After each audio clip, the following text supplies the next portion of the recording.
Assalamualaikum warahmatullahi wabarakatuh. Selamat sore, salam sejahtera untuk kita semua. Saya ingin menyapa para guru, senior, teman sejawat, dan seluruh peserta yang telah bergabung dalam acara pada hari ini. Kami mengucapkan selamat datang di acara yang sangat istimewa, yaitu webinar yang diselenggarakan oleh The Society of Respiratory Care Indonesia atau Respina dengan judul Respiratory Care in Asthma from Guideline to Practice. Sebelum kita masuk ke acara inti, izinkan kami memperkenalkan diri terlebih dahulu. Perkenalkan, nama saya Dr. Jaka Pralita, spesialis paru, dan rekan saya di sebelah ini ada Dr. Sofia Pahe, spesialis kedokteran olahraga, untuk membuka acara pada hari ini. Terima kasih, Dr. Jaka. Saat ini kita sudah memasuki era adaptasi kebiasaan baru, yaitu perubahan perilaku di masa pandemi COVID-19 agar kita dapat tetap beraktivitas dalam keadaan yang sehat. Nah, sehingga kita harus terus menambah ilmu pengetahuan kita agar dapat memberikan pelayanan yang terbaik untuk pasien. Melalui webinar ini, Respina berupaya untuk memfasilitasi agar kita dapat mempelajari hal tersebut. Teman sejawat yang kami hormati, sore hari ini sudah bergabung bersama kita Ketua Respina, Dr. Wahyu Ningsih Suharno, spesialis paru. Dan telah bergabung juga para pembicara yang tentunya sudah tidak asing lagi. Beliau-beliau ini adalah guru-guru kita dan pakar di bidangnya masing-masing, yaitu yang terhormat Profesor Dr. Hadiarto Mangunegoro, spesialis paru konsultan, yang merupakan salah satu tokoh pendiri Respina. Dan kemudian ada Dr. Darmawan Budi Setrianto, spesialis anak konsultan. Beliau adalah Kepala Divisi Respirologi Departemen Ilmu Kedokteran Ilmu Kesehatan Anak Fakultas Kedokteran Universitas Indonesia. Dan ada Dr. Rahmat Wisnu Hidayat, spesialis kedokteran olahraga. Beliau ini sebenarnya adalah salah satu guru saya. Dan saat ini merupakan staf pengajar paruh waktu program studi ilmu kedokteran olahraga Fakultas Kedokteran Universitas Indonesia. Kami informasikan juga bahwa teman sejawat yang mengikuti seminar ini nantinya akan mendapatkan sertifikat dengan SKPID. Tentunya dengan syarat mengikuti post-test nanti sesudah acara webinar ini selesai. Ya, baiklah. Untuk tidak mempersingkat waktu, langsung saja kita mulai di acara pertama, yaitu sambutan dari Ketua Respina, Dr. Wahyu Ningsih Suharno, spesialis paru. Kepada Dr. Wahyu, kami persilahkan.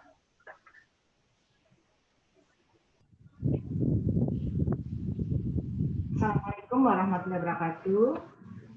Selamat sore kepada para partisipan setia Respina yang selalu mengikuti webinar. Saya ucapkan terima kasih dan juga saya ucapkan terima kasih juga dengan Dr.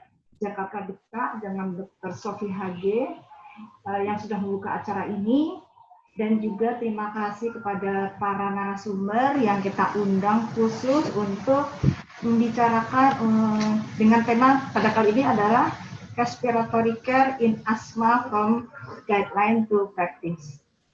Seperti tadi yang sudah disampaikan oleh Dr. Jaka maupun Dr. Sofi, bahwa narasumber kali ini yang sudah tidak asing lagi seperti Profesor Dr. Hadiarto Mangunegoro, spesialis paru konsultan, dan juga narasumber kita yang lain adalah Dr. Darmawan Budi Setianto, spesialis paru konsultan, dan juga Dr. Rahmat Wisnu Hidayat, spesialis kesehatan paru konsultan.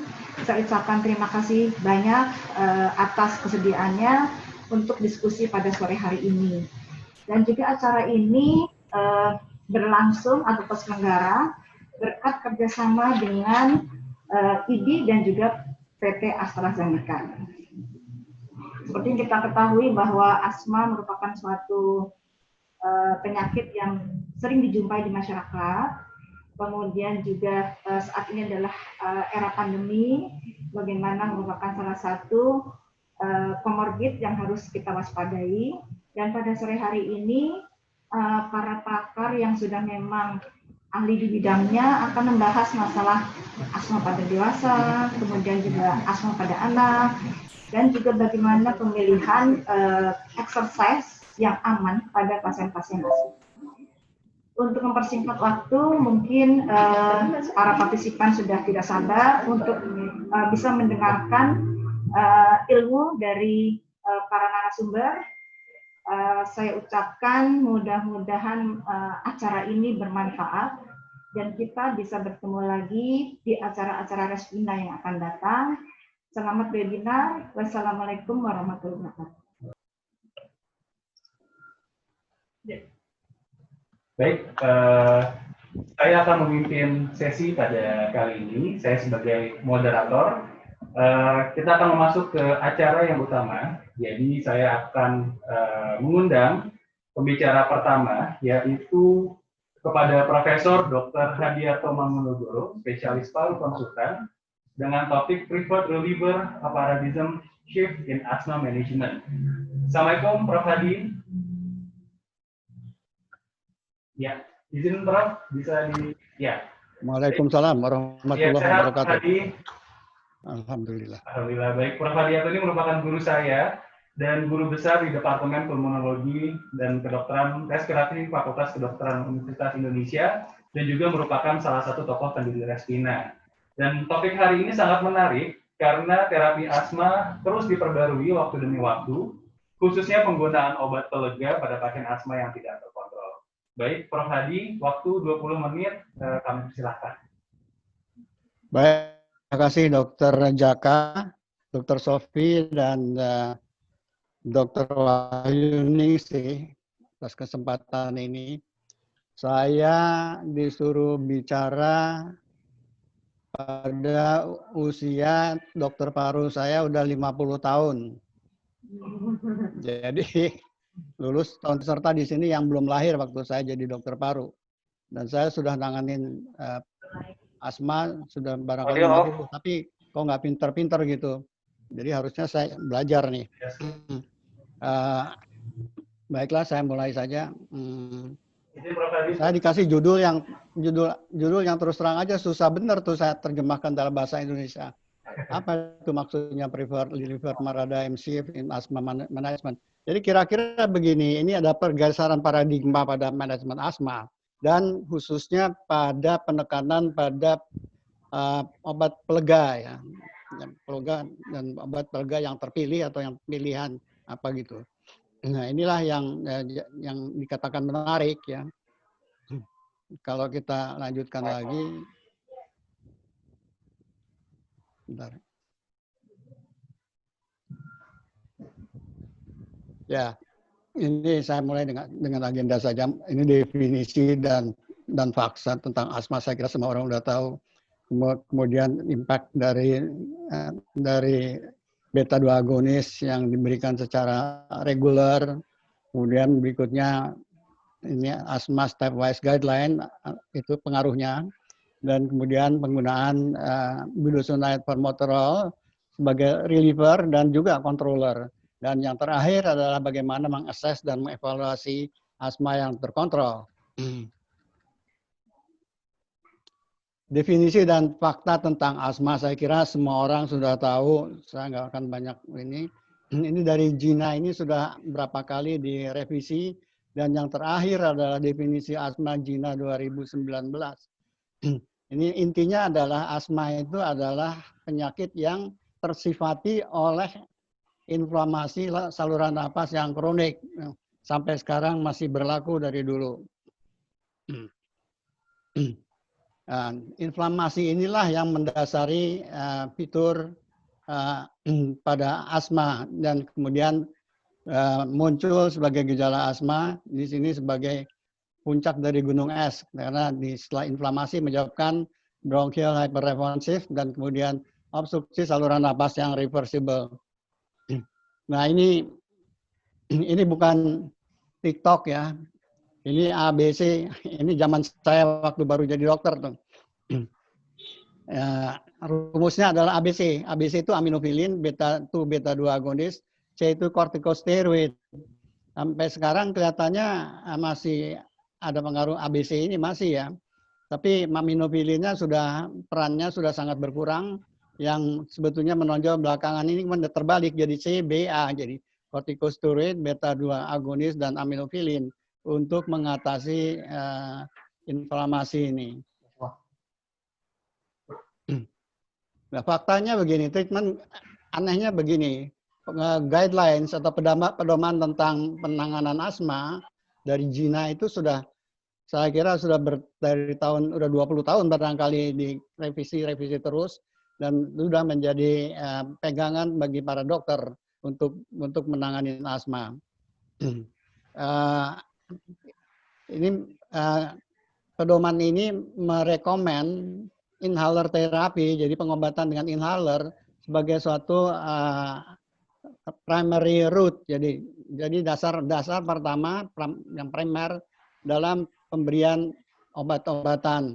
Jadi sekarang ini kalau masih menggunakan obat-obat oral pada pasien asma itu rada aneh, khususnya pada asma-asma yang naif yang baru ditemukan. Nah, tapi walaupun demikian ya, walaupun sudah ditemukan obat dengan yang efektif dengan terapi inhalasi, dengan inhaler, ternyata asma masih tetap nggak terkontrol di seluruh dunia. Coba saja lihat di sini. Ini suatu survei yang dilakukan oleh Gina tentang pasien itu terkontrol atau tidak terkontrol. Ternyata hampir 50% itu tidak terkontrol walaupun sudah menggunakan obat-obat yang paling dini, yang paling mutakhir. Yang kontrol malah cuma 20%-an atau kurang. Ini menunjukkan ada suatu gap dengan antara guideline pengobatan, medication, management, dan result hasil dari pengobatan. Masih ada? Yang masih tadi yang baru? Ini juga menunjukkan bahwa ternyata kontrol yang asma yang belum optimal itu terdapat di semua jenjang status jenjang pengobatan asma. Seperti di Gina itu ada step 1, 2, 3, 4, dan 5. Yang penting step 1, 2, dan kemudian 3 sampai 5. Dan yang paling parah adalah 5. Coba saja dilihat bahwa pada step 5, hasil yang paling severe, ternyata yang kontrol itu, yang uncontrol, yang tidak terkontrol itu mencapai 84%. Ini adalah menunjukkan bahwa sebenarnya pengobatan asma sama sekali belum optimal. Nah, masalahnya kenapa sampai begini? Padahal ini di sini sudah ada sistemik, sudah ada LABAX, ICS labaterapi, kemudian boleh ditambah dengan yang lain. Kalau keluar nggak apa-apa juga sih, Nah, balik lagi ke sini kan. Ujung-ujungnya maka ternyata bahwa walaupun ada pengobatan yang sudah mengikuti guidelines dari GINA, Global Initiative of Asthma Guidelines, ternyata masih 40% pasien asma tetap ada keluhan. Ini menjadi suatu pertanyaan besar, kenapa begini? Nah, ternyata bahwa eksaserbasi juga terjadi bukan hanya di asma yang severe, yang berat atau moderate, tetapi juga pada step 1 asma yang paling ringan sekalipun ternyata masih bisa terjadi eksaserbasi. Baik ini penelitian di Amerika maupun di Inggris. Nah, barangkali clue-nya ada di sini. Ini ternyata bahwa pada suatu studi, ternyata baik pada anak-anak maupun orang dewasa, penggunaan beta-2 agonis atau SABA itu ternyata lebih tinggi dari penggunaan ACS. Nah, jadi ACS atau inhaled corticosteroid itu penggunaannya sangat rendah terhadap beta-2 agonis, 63% berbanding 23%. Itu artinya 1:3. Mestinya yang 3:1 itu terbalik, ACS 3, beta-2 agonis 1. Tapi ini beta-2 agonis yang 3. Ini salah satu kelihatannya penyebab dari asma yang tidak terkontrol. Ada. Ceritanya perbedaan klinis. Dampaknya apa? Jadi kalau pasien menggunakan hanya beta-2 agonis, reaksinya albuterol, kemudian kalau diberi alergen, maka reaksi dari bronkokonstriksinya lebih parah dibandingkan kalau itu hanya diberi alergen plus placebo. Artinya albuterol menyebabkan hiperreaksinya. Pollingnya karena harus ini data lama nih, saya udah lihat ini 20 tahun yang lalu barangkali. Ini akibat penggunaan SABA itu short acting beta-2 agonis, itu ternyata meningkatkan mortality. Makin tinggi penggunaan beta-2 agonis short acting, itu makin tinggi kemungkinan terjadinya atau mortality rate-nya. Dan berbanding terbalik dengan penggunaan ACS. Jadi makin banyak penggunaan ACS atau ternyata mortalitas makin menurun, makin rendah. Ini adalah yang menyebabkan kemudian konsep pengobatan sekarang dalam menggunakan ACS dan ditambah dengan LABA sebagai bronchodilator. Nah, jawabannya ada di sini. Jadi corticosteroid itu menyebabkan efek pada reseptor glucocorticoid yang menyebabkan pekerjaan beta-2 agonis, beta-2 reseptor itu menjadi lebih baik. Ya. Dan itu mempunyai anti-inflammatory efek kan. Kemudian tapi kalau beta-2 agonis yang diberikan, maka yang terjadi adalah memang bronchodilatasi.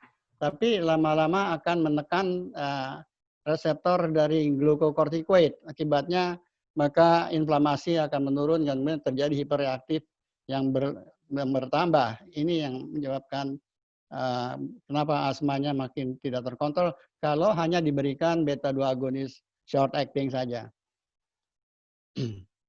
Nah, ini kita bicara tentang paradoks ya. Paradoks ini sesuatu yang kalau buat saya sesuatu yang susah dipahami ini. Coba aja baca begini, statement of proposition which despite sound reasoning from acceptable premises. Ya. Tapi begini deh, intinya begini ya. Ini ada suatu pernyataan, statement. Statement itu sebenarnya statement yang benar. Tapi kemudian di ujung-ujungnya kenapa dijalankan dengan cara yang salah? Ini contohnya saja, Jakarta ke Bogor itu pakai jalan tol kan lurus cepat. Tapi ternyata orang-orang pakai kenapa ke jalan tol Jakarta ke Bogor lewat Cibinong misalnya. Akibatnya kan menjadi tidak efektif. Nah, ini mulai dikembangkan oleh Byrne, Christian Jenkins, dan Eric Bateman ya, tentang paradoksis pada asma medis, dan ini yang merubah konsep tentang guidelines pada Gina. Intinya begini, saya nggak mau banyak lebar dengan ini 1, 2, 3, 4. Pokoknya yang paling perlu diperhatikan adalah paradoks 1 karena ini yang paling jelas sih. Kita sudah tahu bahwa asma penyakit yang kronik, tapi pengobatan anehnya pengobatan sejak awal kok bronchodilator gitu as needed ya. Kemudian yang kedua itu penggunaannya nggak konsisten. Kemudian produk yang keempat 5 pasien yang parah itu ternyata masih menggunakan SABA dan LABA dalam guideline. Padahal kalau digunakan SABA saja dikatakan aman, tapi sebetulnya tidak menunjang antiinflamasinya dari pasien. Akibatnya ada suatu dislokasi antara pemahaman pasien tentang asma kontrol. Kita lihat berikutnya saja. Nah, lihat saja di sini ada survei yang dilakukan Realize dari Asia. Di sini dilihat bahwa pasien selalu estimate sama mereka itu menjadi lebih terkontrol dibandingkan sebetulnya yang diperlihatkan oleh internya, dibandingkan dengan definisi dari Gina. Ini ada suatu deviasi sebesar coba 89% dari pasien mengatakan dia sudah merasa asmanya fine aja katanya terkontrol. Tapi kalau di definisi pada Gina ternyata hanya 18%. Jadi artinya kira-kira 1 banding 4 yang mengatakan bahwa itu terkontrol dan tidak terkontrol. Ini yang gap ini yang kemudian menyebabkan asmanya menjadi tidak cukup terkontrol. Nah, oleh karena itu di Gina 2019 maka khususnya pada step 3 dan 5 maka kita bicara tentang reliever ya. Reliever ini, tapi sebelumnya saya harus mengatakan disclaimer dulu ya, bahwa indikasi Symbicort sebagai reliever yang diperlukan kalau perlu ditambah dengan maintenance ya, treatment di Indonesia hanya disetujui pada asma sedang hingga berat. Jadi hanya Gina step 3 dan 5, dan sedangkan untuk Gina 1-2 itu indikasinya off label dan ini tidak akan kita bicarakan dalam pertemuan ini. Silakan mempertanyakan ke Medical Department dari PT AstraZeneca. Informasi yang disampaikan dalam pertemuan ini tidak boleh dikaitkan dengan promosi, penggunaan atau indikasi off label. Data-data yang tampilkan dalam pertemuan ini ditujukan untuk edukasi ya, dan memberikan kesempatan bagi komunitas ilmiah dan medis untuk mendapatkan informasi terkini terkait. Jadi ini khususnya hanya untuk bidang ilmiahnya, di bidang medis dan perkembangan teknologi di bidang kedokteran untuk asma. Ini adalah Gina 2019. Ini kelihatannya renjak begini terus terang, tapi saya lihat ini untuk 3, bentar ya. 3, 4, dan 5. Dan di sini pakai low dose ICS laba, ini maintenance ya. Kemudian yang step 4 karena berat dia pakai medium dose dari ICS laba. Dan step 5 pokoknya paling high dose dari ICS laba ditambah dengan yang lain-lain tergantung dari fenotip dan genotipnya. Ditambah dengan kalau perlu dengan oral corticosteroid. Ini intinya dari step 3, 4, dan 5. Ini juga disclaimer-nya adalah Symbicort sebagai as needed reliever dengan maintenance hanya diindikasikan pada moderate to severe asthma patient. Asma yang moderat dan berat.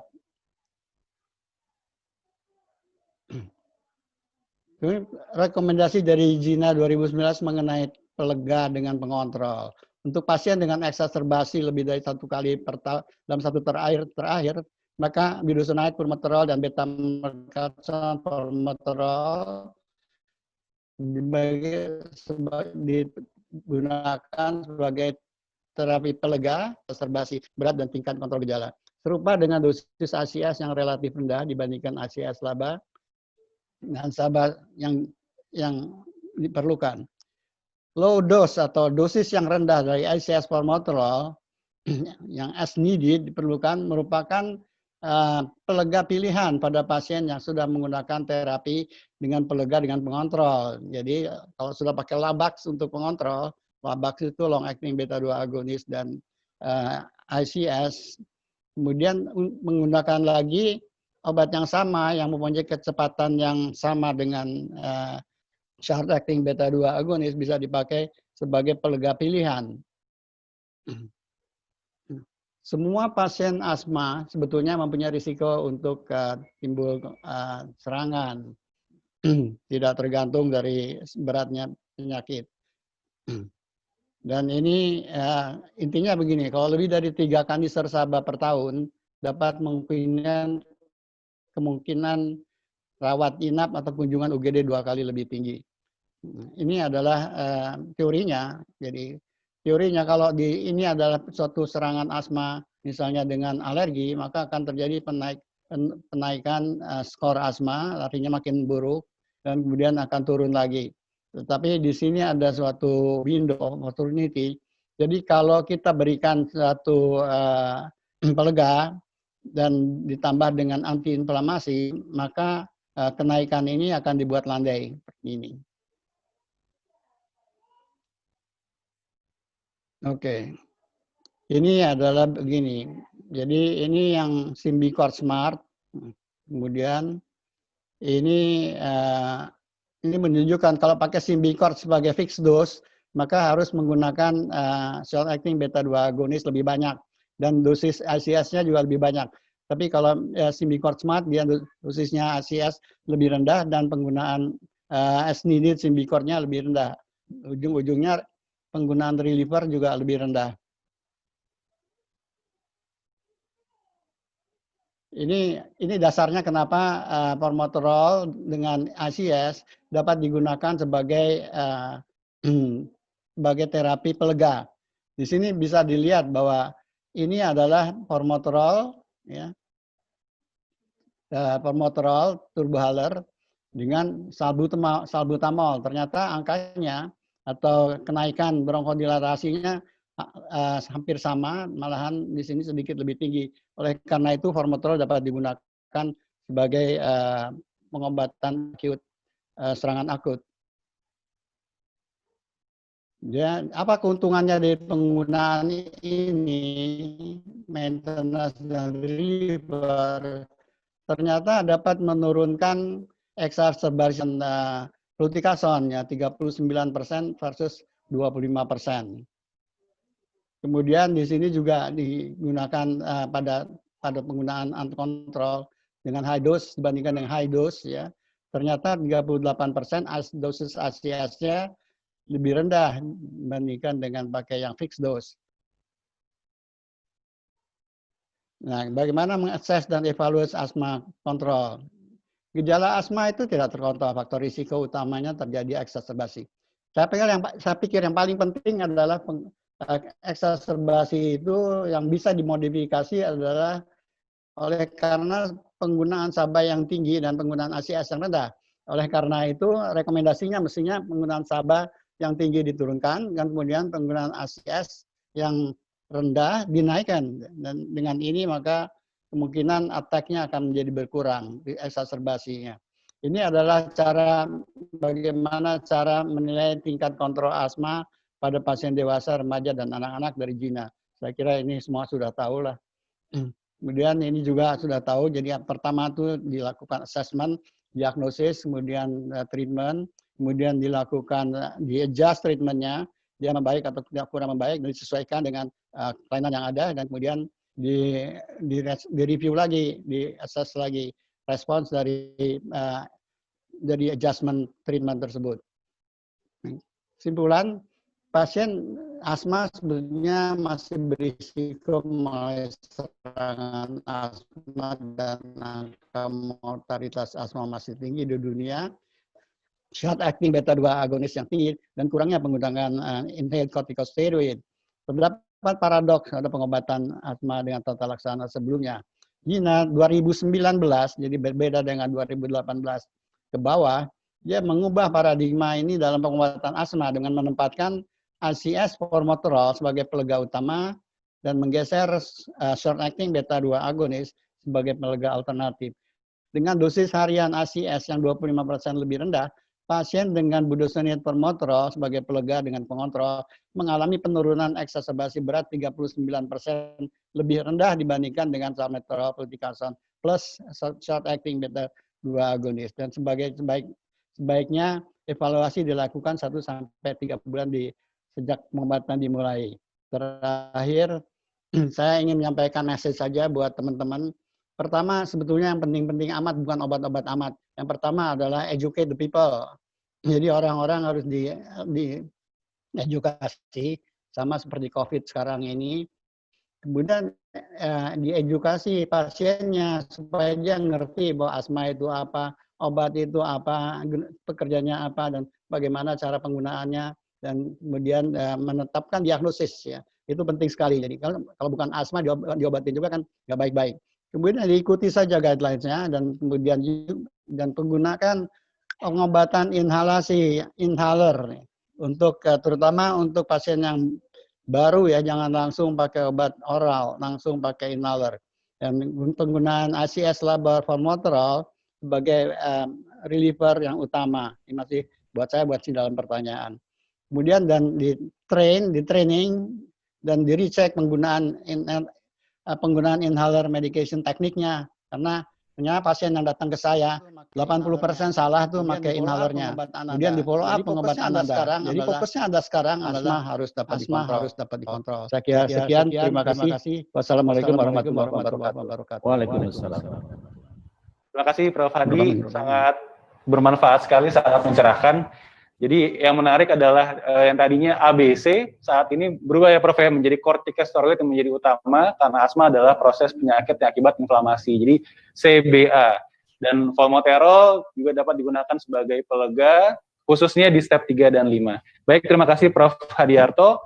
Berikutnya kita akan masuk ke materi kedua. Namun sebelum kita masuk ke materi yang kedua, kami telah menyiapkan ada polling interaktif yang dapat diisi oleh para peserta. Jadi tadi sempat keluar, namun itu kami hanya tes, jadi tesnya belum mulai. Jadi tes ini baru mulai saat ini.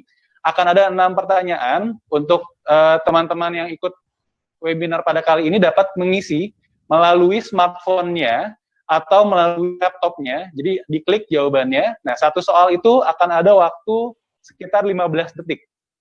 Ya, jadi akan ada 6 soal, satu soal 15 detik, dan kita mulai dari sekarang.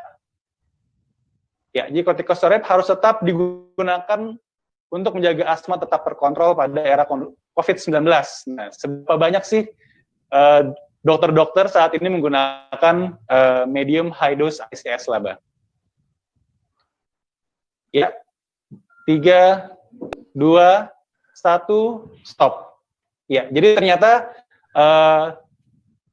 antara 10 hingga 20% masih menggunakan inhalasi kortikosteroid dalam era COVID-19, dan yang paling banyak adalah lebih dari 30% menggunakan karena Gina merekomendasikan. Baik, kita masuk ke pertanyaan kedua.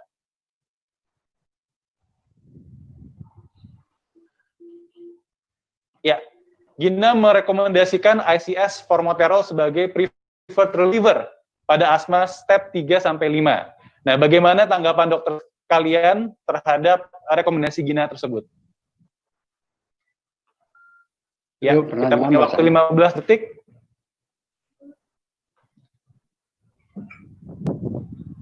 Ya, oke. 3, 2, 1, stop. Ya, hasilnya mirip, ada yang 50%, ada yang 49%, jadi mayoritas 50% sangat setuju dan sudah mengimplementasikan sesuai guideline penggunaan ICS dan formoterol sebagai pelega pada pasien-pasien asma.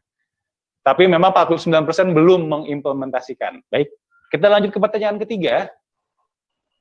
Polling ketiga, ya. Pada Fornas 2019, yaitu Fornas BPJS yang terbaru, karena adanya tambahan indikasi budesonide formoterol sebagai pelega, dapat diberikan 2 hingga 4 buah obat dalam waktu sebulan. Nah, apakah dokter semua sudah tahu bahwa pemberian ICS formoterol itu bisa diberikan lebih dari 1 obat dalam waktu 1 bulan? Baik, silahkan.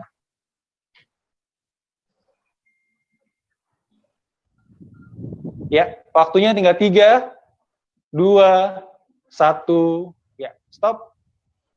Baik, mayoritas yaitu 42% sudah tahu, tetapi memang belum mengimplementasikan. Ya, mungkin karena era COVID ini pasiennya juga berkurang, pasien-pasien asma yang berobat ya. Namun memang yang kedua adalah sudah tahu dan sudah mengimplementasikan sebanyak 36%.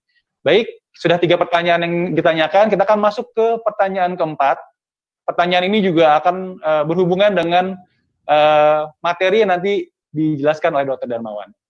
Ya, pertanyaan nomor 4, terapi yang Anda berikan pada pasien asma akut ringan sedang adalah A. SABA, B. SABA dengan kortikosteroid sistemik, C. SABA dengan ICS dosis tinggi, D. SABA dengan ICS dosis tinggi plus kortikosteroid sistemik pada asma akut ringan sedang. 3, 2, 1, stop. Ya, mayoritas peserta, dokter-dokter semua memberikan SABA plus kortikosteroid sistemik pada pasien-pasien dengan derajat akut ringan sedang. Baik, ini menjadi masukan juga untuk kita semua. Dan kita lanjut ke pertanyaan berikutnya. Pertanyaan kelima. Nah, terapi yang Anda berikan pada pasien asma akut berat adalah, jadi kalau tadi ringan sedang, ini asma akut berat. A. Pemberian SABA. B. SABA dengan kortikosteroid sistemik. C. SABA dengan ICS dosis tinggi. D. SABA ICS dosis tinggi plus kortikosteroid sistemik. Baik, stop. Ya, jadi mayoritas 71% pada asma serangan berat menggunakan 3 terapi ya, SABA, ICS dosis tinggi, dan kortikosteroid sistemik bersamaan. Baik, kita lanjut ke pertanyaan terakhir, pertanyaan ke-6 untuk polling interaktif. Ya, pertanyaannya adalah terapi pengontrol asma jangka panjang yang diberikan pada pasien anak yang berumur kurang dari 6 tahun, apakah A. nebulisasi kortikosteroid inhalasi, B. kortikosteroid inhalasi dengan device MDI, C. SABA, D. lain-lainnya, apakah itu leukotriene atau kortikosteroid oral. Baik, dipersilahkan. Ya, waktu 3, 2, 1. Ya, di stop. Baik, ini 140% mayoritas dokter-dokter semua memberikan corticosteroid inhalasi dengan MDI dengan spacer, ya. Kemudian 37% dengan nebulisasi corticosteroid inhalasi. Baik, kita cukup polling interaktif kali ini. Terima kasih atas atensi para peserta semua dalam mengikuti polling interaktif ini. Dan kita akan masuk ke sesi kedua, yaitu dengan topik yang berjudul Management of Children with Asthma and Home Nebulization Benefits yang akan dibawakan oleh Dr. Darmawan Budi Setianto, spesialis anak konsultan. Assalamualaikum Dr. Darmawan. Waalaikumsalam warahmatullahi wabarakatuh. Kabar baik Dr. Darmawan?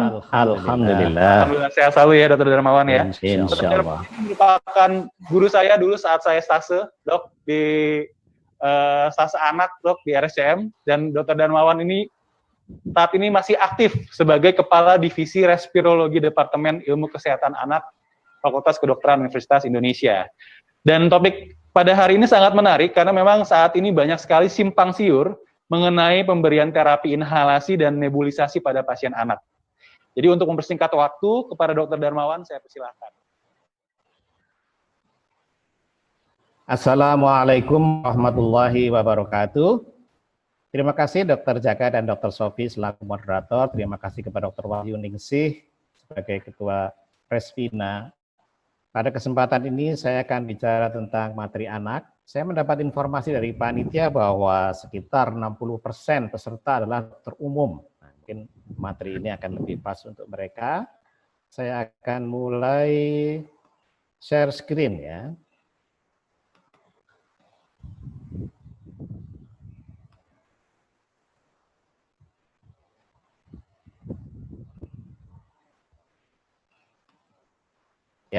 Sudah tampak Dr. Jaka? Ya, baik.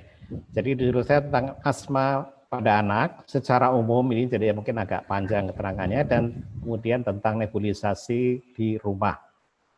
Saya mulai dengan pemahaman tentang sosok asma ini. Ini saya ambil dari beberapa sumber saya modifikasi. Di sisi kiri ini kita lihat bahwa sebenarnya hampir semua masalah medis mengikuti suatu pola yang sama seperti terlihat di sini, dimulai dengan adanya insult. Insult ini segala sesuatu yang bisa mempengaruhi keadaan normal. Tuhan menganugerahi kita kemampuan untuk beradaptasi berbagai macam insult. Bila tidak berhasil, maka akan terjadi kerusakan jaringan atau patologi, dan organ yang mengalami patologi akan mengalami gangguan fungsi atau patofisiologi, sehingga pada akhirnya muncul sebagai gejala. Pada asma muncul sebagai batuk, sesak, bising. Diawali dengan individu yang rentan secara genetik, kemudian terkena insult eksternal berupa pemacu seperti pajanan ozol, infeksi rinovirus, membuat sensitisasi sehingga timbul adaptive respon ke arah TH2, imunoglobulin E, dan bila kemudian ada pemacu dari luar, insult luar, seperti alergen indoor dan lain-lain, maka kemudian akan terjadi patologi berupa inflamasi yang berlangsung secara kronik. Pada saat yang sama juga terjadi imbalan sistem saraf otonom yang berpotensi menyebabkan bronkospasme.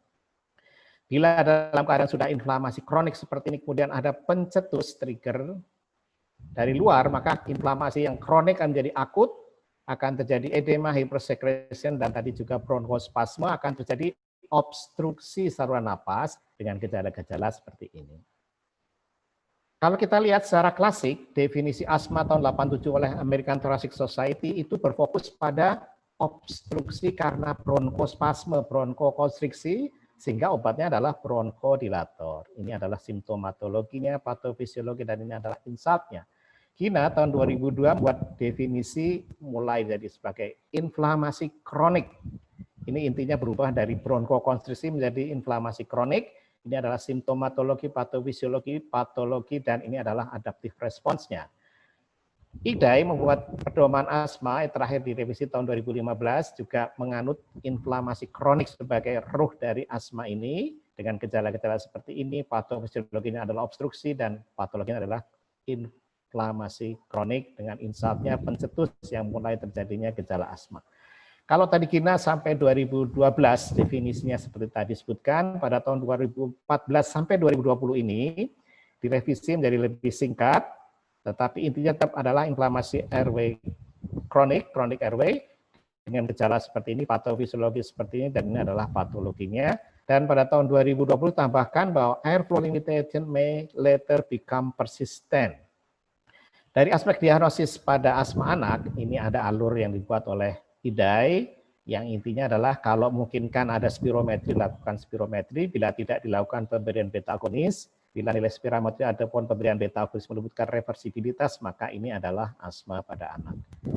Namun pada anak, tidak semua fasilitas tersedia spirometri, dan pada beberapa anak tidak mampu melakukan manuver, maka tadi sesuai dengan judulnya, from guideline to practice, praktisnya untuk anak diagnosisnya adalah entry-nya 2, batuk dan atau mengi dengan karakteristik yang khas, yaitu pertama adalah kejadiannya berulang, bervariasi siang dengan malam bisa demikian ekstrimnya, dan biasanya ada faktor pencetus yang mengawali, dan ada riwayat alergi pada pasien, orang tua atau keluarga, dan adanya reversibilitas, yaitu adanya respons terhadap obat-obat asma. Jadi FTAR inilah untuk diagnosis asma secara praktisnya. Pada di bawah 5 tahun tidak lebih mudah untuk mendiagnosis, sehingga ini saya ambil dari Gina pada tahun 2019 dan 2020 membuat klasifikasi seperti ini. Sebelah kiri beberapa yang mengalami gejala seperti sebelah kiri ini adalah few have asthma, kalau di tengah-tengah peralihannya some have asthma, dan yang sebelah kanan adalah most have asthma. Ini menunjukkan kegampangan dalam diagnosis asma pada usia di bawah 5 tahun. Tentang konsep kronik dan akut, asma adalah penyakit kronik yang dapat mengalami gejala atau serangan akut. Ini adalah lini masa, sesuai dengan perjalanan waktu, maka ini adalah gambar dari inflamasi kronik yang terjadi di saluran respiratori. Bila inflamasinya menembus ambang gejala, muncul sebagai gejala, dan bila menembus ambang serangan akan muncul sebagai serangan. Jadi asma kronik adalah seberapa kerap gejala atau serangannya timbul, sedangkan asma akut adalah seberapa berat, seberapa parah gejala atau serangannya yang muncul tersebut. Klasifikasi asma kronik dibagi menjadi 4, intermiten, persisten, ringan, sedang, dan berat. Ini dulu ditonjolkan oleh Gina, tetapi sekarang ini kurang disinggung-singgung, tetapi sebenarnya dalam prakteknya ini sesuai dengan step atau jenjang yang digunakan dalam tata laksananya.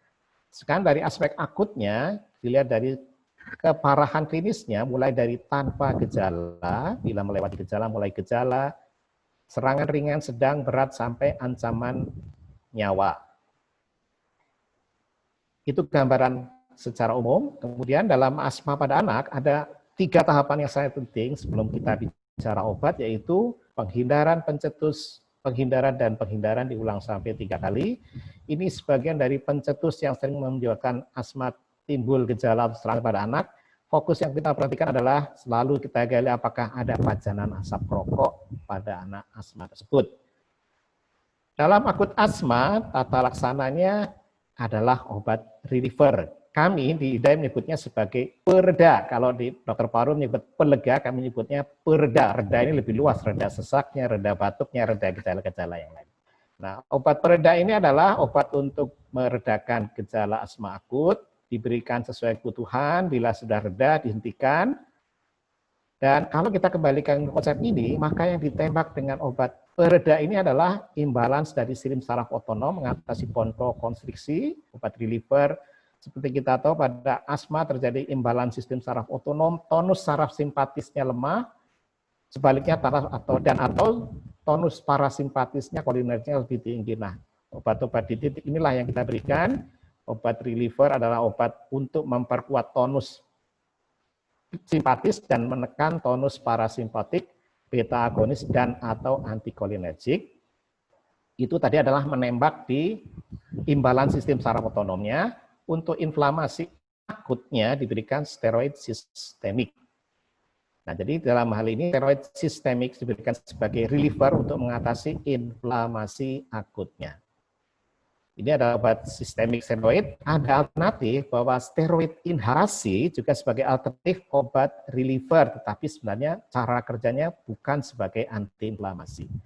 Nah, tata laksana serangan akut asma ini dapat dilakukan di rumah dengan catatan bahwa keluarga mempunyai latar belakang pendidikan yang cukup, diberikan 1 kali SABA bila responsnya bagus, berarti cukup. Tapi bila tunggu 30 menit belum baik, dan kemudian 2 kali juga belum membaik, maka harus mencari pertolongan di rumah sakit atau fasilitas kesehatan yang lain, dan tidak diberikan tata laksana kesempatan tata laksana di rumah bila pasien mempunyai risiko tinggi, misalnya riwayat pernah dirawat di ICU, pernah serangan yang sangat berat sebelumnya, atau pada saat itu tampak sangat berat serangannya.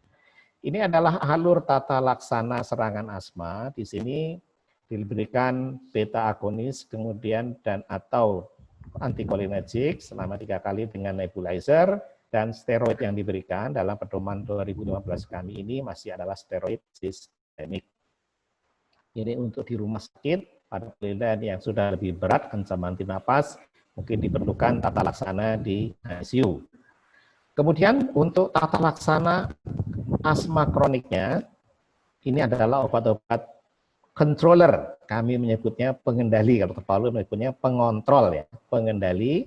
Obat pengendali adalah obat untuk mengendalikan inflamasi kroniknya, diberikan jangka pandang berbulan, bertahun, dan dievaluasi secara berkala, disesuaikan dosisnya, mungkin dipertahankan, ditingkatkan, atau mungkin diturunkan sesuai dengan klinis pasiennya.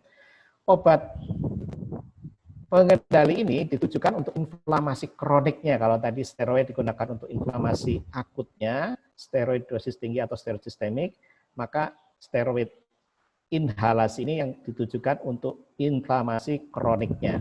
Ini obat-obat pengendali, ruhnya utamanya adalah obat-obat inhalasi steroid, dan kalau kita lihat jenjang dalam tata laksana asma kronik pada anak ini kami menyebutnya jenjang kalau di Guinness Book of Tab, ini sesuai dengan intermiten untuk awalnya, dan kemudian nanti tentu dimodifikasi sesuai dengan perkembangan keadaan pasiennya.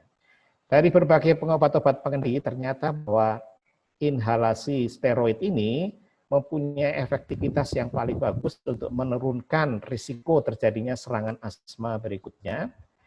Dan tadi obat-obat asma, baik dari pereda maupun pengendali, dapat dan terbaik diberikan melalui inhalasi. Tadi Prof. Hadi atau saya menyebutkan jangan diberikan oral lagi, terapi inhalasi atau terapi aerosol. Keuntungan dari terapi aerosol ini karena diberikan secara topikal langsung ke organnya, maka mempunyai kekuatan yang tepat dan ini cocok untuk diberikan sebagai obat reliever. Dosis yang diberikan rendah, side effect-nya minimal, aman untuk dijangkakan jangka panjang. Ini tepat dan ideal untuk digunakan sebagai pengendali. Dan juga mempunyai rasio terapeutik yang tinggi sehingga obat-obat untuk asma diberikan secara inhalasi adalah yang terbaik.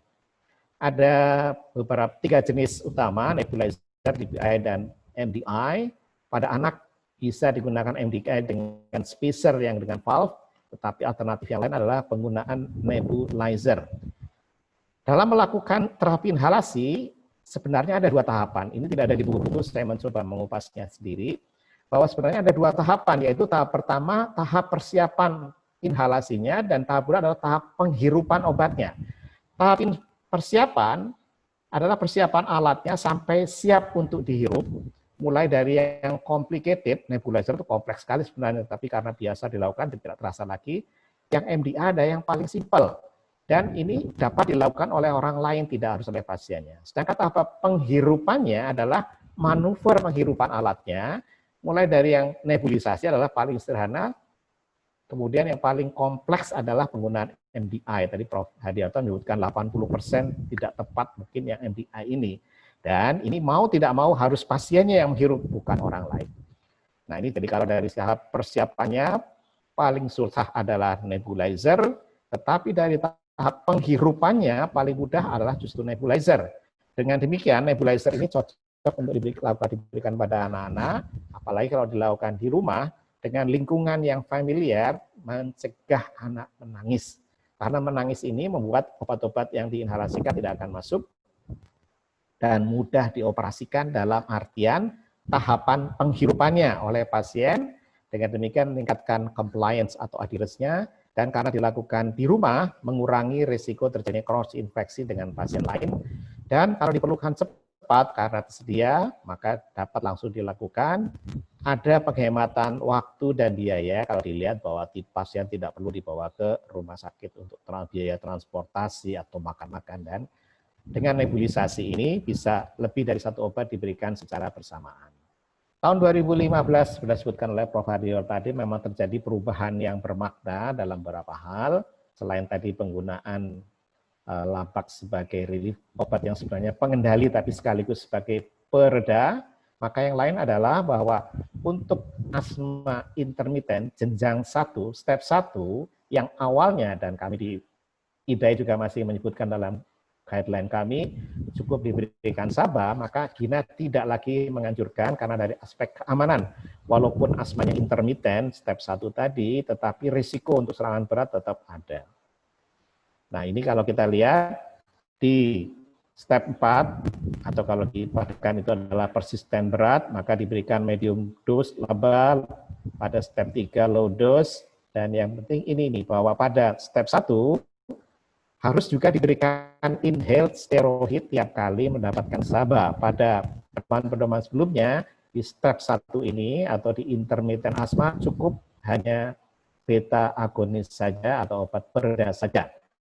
Dan bagaimana ketaatan pasien-pasien terhadap pengobatan home nebulization, ini ada satu penelitian di Cina menunjukkan bahwa adherence atau ketaatan atau dulu istilahnya compliant dengan home nebulization di antara anak-anak di sana sangat tinggi, dan kita lihat dalam 4 kali kunjungan maka terlihat bahwa makin lama proporsi pasien yang mengalami kendali asmanya lebih bagus, dan kemudian pada saat kunjungan keempat ini status asmanya kemudian berubah menjadi asma severity menjadi yang mild atau yang mendekati intermittent tadi.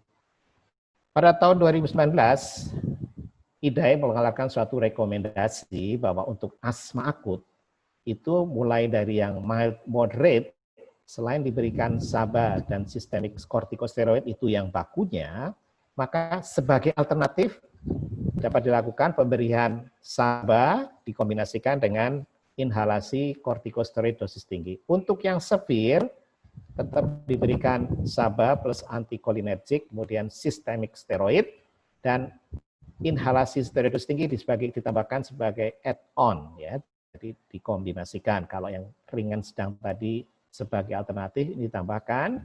Kalau yang ancaman nyawa itu dari awal sudah dikombinasikan.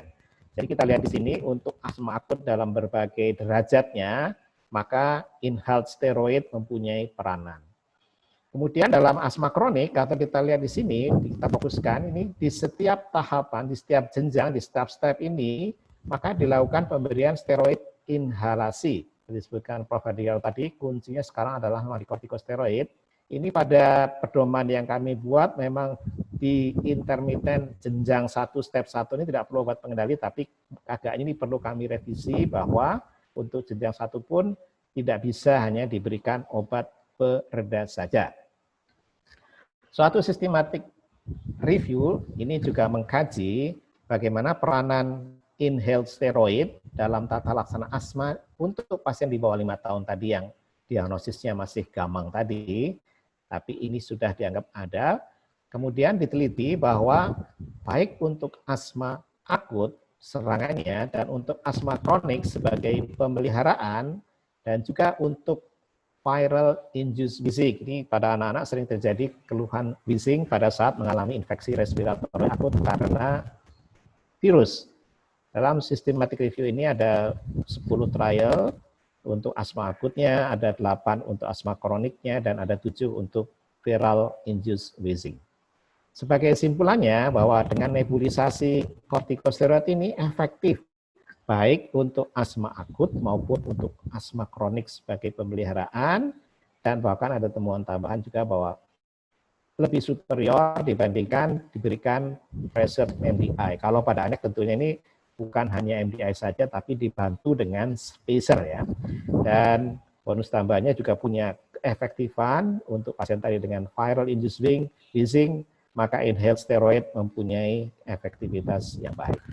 Sebagai ringkasan, asma dalam konsep yang lama fokusnya adalah di bronkokonstriksi. Maka dulu yang dikenal adalah obat bronkodilator, mulai dari aminofilin dan kemudian beta agonis juga dikombinasi dengan antikolinergik. Intinya adalah mengatasi bronkokonstriksi. Konsep yang baru adalah inflamasi kronik saluran napas yang sewaktu-waktu bila mengalami pencetus akan menyebabkan peningkatan inflamasi menjadi inflamasi akut. Asma merupakan penyakit kronik yang dapat mengalami serangan akut. Obat yang diberikan adalah obat-obat pereda untuk keadaan akutnya dan obat pengendali untuk keadaan kroniknya. Sebagian besar obat asma bisa diberikan dalam bentuk inhalasi atau terapi aerosol, terapi inhalasi. Ini adalah pemberian secara topikal, yaitu lokal di tempat yang mengalami masalah. Dengan demikian, banyak keuntungan obat inhalasi diberikan, obat asma diberikan secara inhalasi. Ada 3 kelompok obat, 3 kelompok alat inhalasi, nebulizer, dry powder, dan MDI. MDI tanpa alat bantu untuk anak kecil hampir tidak mungkin bisa dipakai. DPI untuk anak yang lebih besar bisa. Yang paling mudah adalah nebulizer. Karena nebulizer tadi saya sebutkan, dalam tahap penghirupannya sangat mudah, tidak perlu koordinasi apapun, asal bernapas maka akan terhirup. Dan dengan demikian nebulizer sangat tepat untuk pasien-pasien anak yang kecil terutama. Dan inhalasi steroid mempunyai peranan yang sangat penting dalam asma ini, baik dari aspek akut maupun kronik di semua derajat keparahan. Saya rasa demikian yang bisa saya sampaikan. Terima kasih. Tepat 20 menit. Assalamualaikum warahmatullahi wabarakatuh. Waalaikumsalam warahmatullahi wabarakatuh. Terima kasih Dr. Darmawan atas penjelasannya yang sangat jelas dan sangat bermanfaat sekali untuk kita semua. Jadi dijelaskan bahwa memang pada anak nebulisasi itu sangat penting menggunakan nebulizer karena mudah digunakan ya, dan MDI bisa kita gunakan dibantu dengan menggunakan spacer, dan untuk DPI biasanya kita gunakan pada anak-anak yang lebih besar. Gitu ya. Dan pemberian obat inhalasi kortikosteroid ini saat ini menjadi yang utama karena asma adalah penyakit inflamasi, bisa kita gunakan pada asma akut maupun kronik. Terima kasih Dr. Darmawan atas penjelasannya. Baik, kita akan masuk ke materi yang terakhir dengan judul Exercising Safely with Asthma During COVID-19 Era, yang akan dibawakan oleh Dr. Ahmad Wisnu Hidayat, spesialis kedokteran olahraga. Jadi Dr. Wisnu ini adalah staf pengajar paruh waktu program studi ilmu kedokteran olahraga Fakultas Kedokteran Universitas Indonesia, dan juga aktif sebagai pengurus Perhimpunan Dokter Spesialis Kedokteran Olahraga Indonesia. Selamat sore, Dr. Wisnu. Sore, Dr. Jaka. Ya, selamat sore, Dr. Jaka. Ya, jadi memang topik ini sangat menarik, Dr. Wisnu, karena banyak orang yang sangat ingin tahu bagaimana sih pasien asma itu berolahraga. Apakah malah memperburuk kondisinya atau bahkan bisa memperbaiki kondisi asma. Dan juga apalagi di era COVID-19 ini, Dr. Wisnu. Jadi orang ini sekarang banyak yang malah takut berolahraga. Dan kalaupun olahraga biasa bergerombol gitu. Nah, jadi baiknya bagaimana nih Dr. Wisnu? Ya, silakan kepada Dr. Wisnu untuk presentasinya. Terima kasih Dr. Jaka atas pembukaannya. Saya akan izin slide share.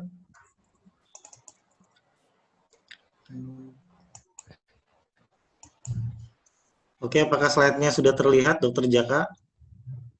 Ya, sudah terlihat, Dokter. Silakan, Oke, Dokter. izin Prof. Hadiarto untuk menyampaikan materi guru saya, Prof. Hadiarto dan Dr. Darmawan. Topik yang akan saya sampaikan kali ini yang dimintakan adalah tentang latihan fisik pada asma selama pandemi. Ini adalah outline pembahasan saya, tapi tidak akan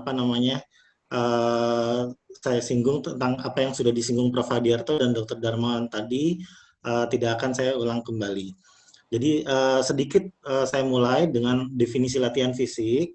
Jadi latihan fisik ini adalah jenis dari aktivitas fisik yang dilakukan secara terencana, terstruktur, berkesinambungan, yang tujuannya adalah untuk meningkatkan kebugaran dan kesehatan. Nah, kalau tadi definisi asma saya kira sudah sangat baik disampaikan oleh Prof. Hadiarto dan Dr. Darmawan, jadi saya tidak akan ulang. Cuma ini yang saya akan bahas sedikit ini adalah kalau kita bicara soal latihan fisik, maka ada yang disebut dengan exercise induced bronchoconstriction, yaitu kalau dari ACSM, American College of Sport Medicine, mendefinisikan sebagai penyempitan dari saluran nafas yang terjadi akibat dari olahraga. Nah, gejala-gejala EIB itu sendiri ini memang kalau kita lihat merupakan ya gejala-gejala asma juga, karena suatu studi mengatakan pada orang-orang yang asma itu 90% mengalami EIB, tapi untuk orang yang mengalami EIB belum tentu memiliki asma.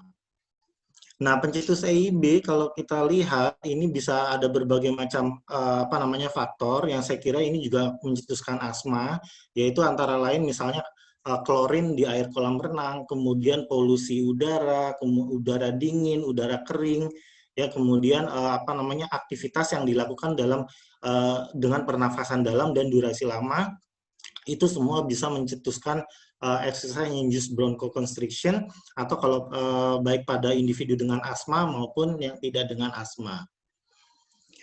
Saya masuk langsung kepada bagian kedua, yaitu efek latihan fisik pada fal paru, tapi saya tidak akan menyinggung semuanya. Ini secara umum, kalau kita lihat bahwa latihan fisik ini merupakan salah satu manajemen yang dapat dilakukan untuk memperbaiki kualitas hidup pengidap asma. Jadi telah diketahui bahwa dengan latihan fisik itu dapat memperbaiki atau mengurangi jumlah hari tanpa serangan asma, kemudian dapat memperbaiki ventilasi per menit, memperbaiki kapasitas aerobik, kemampuan kerja maksimal, atau meningkatkan kemampuan latihan daya tahan jantung paru. Ini adalah secara umum. Nah, ini latihan pada publikasi tahun 2019 itu dikatakan bahwa mekanisme benefit dari latihan fisik itu bisa melalui dihipotesiskan melalui 3 mekanisme, yaitu dari perbaikan kebugaran jantung paru, kemudian juga perbaikan dari otot polos dari saluran nafas, kemudian juga dari menurunkan beberapa faktor inflamasi sehingga tidak mencetuskan EIB atau asma. Ini kalau dilihat dari penelitian lain, ini tahun 2018 yang kalau dari pada kelompok yang diberikan latihan fisik, training group yang atas, maka jumlah hari bebas asmanya itu meningkat dibandingkan pada kelompok kontrol.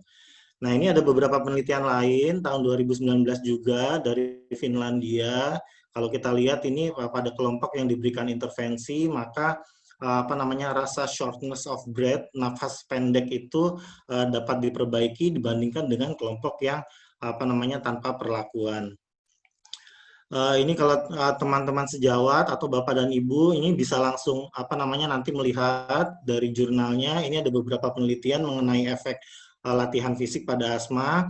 Itu antara lain akan memperbaiki skor kuesioner asma kontrol itu pada kelompok yang diberikan program latihan fisik itu akan lebih baik. Nah, ada lagi kalau kita bicara tentang pandemi COVID yang saat ini juga banyak dibicarakan bahwa latihan fisik itu memiliki efek meningkatkan imunitas tubuh.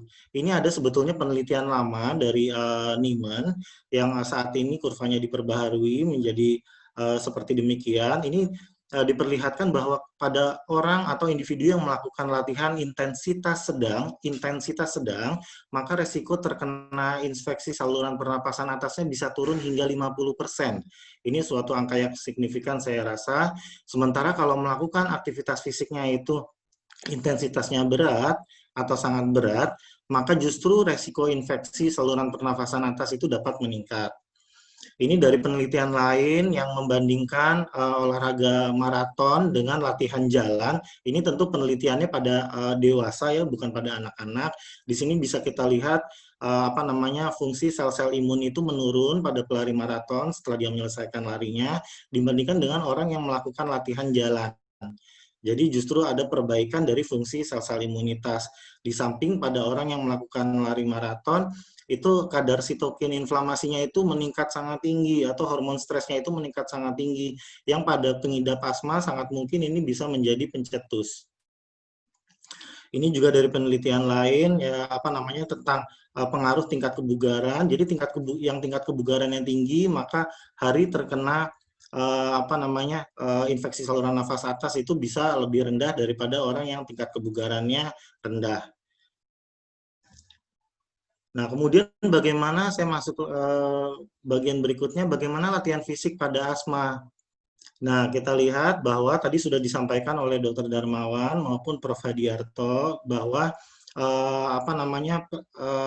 pemeriksaan fisik yang seksama pada pengidap asma itu harus dilakukan, karena kalau asmanya itu tidak terkendali maka kehidupan sehari-harinya, aktivitasnya akan sangat terganggu. Tapi khusus mengenai EIB, exercise induced bronchospasm, ini nanti tolong Prof. Adiarto, saya mohon bantuannya kalau saya salah dikoreksi. Itu ada yang namanya tes provokasi, yaitu tes untuk mengkonfirmasi diagnosis EIB. Ada berupa exercise challenge test.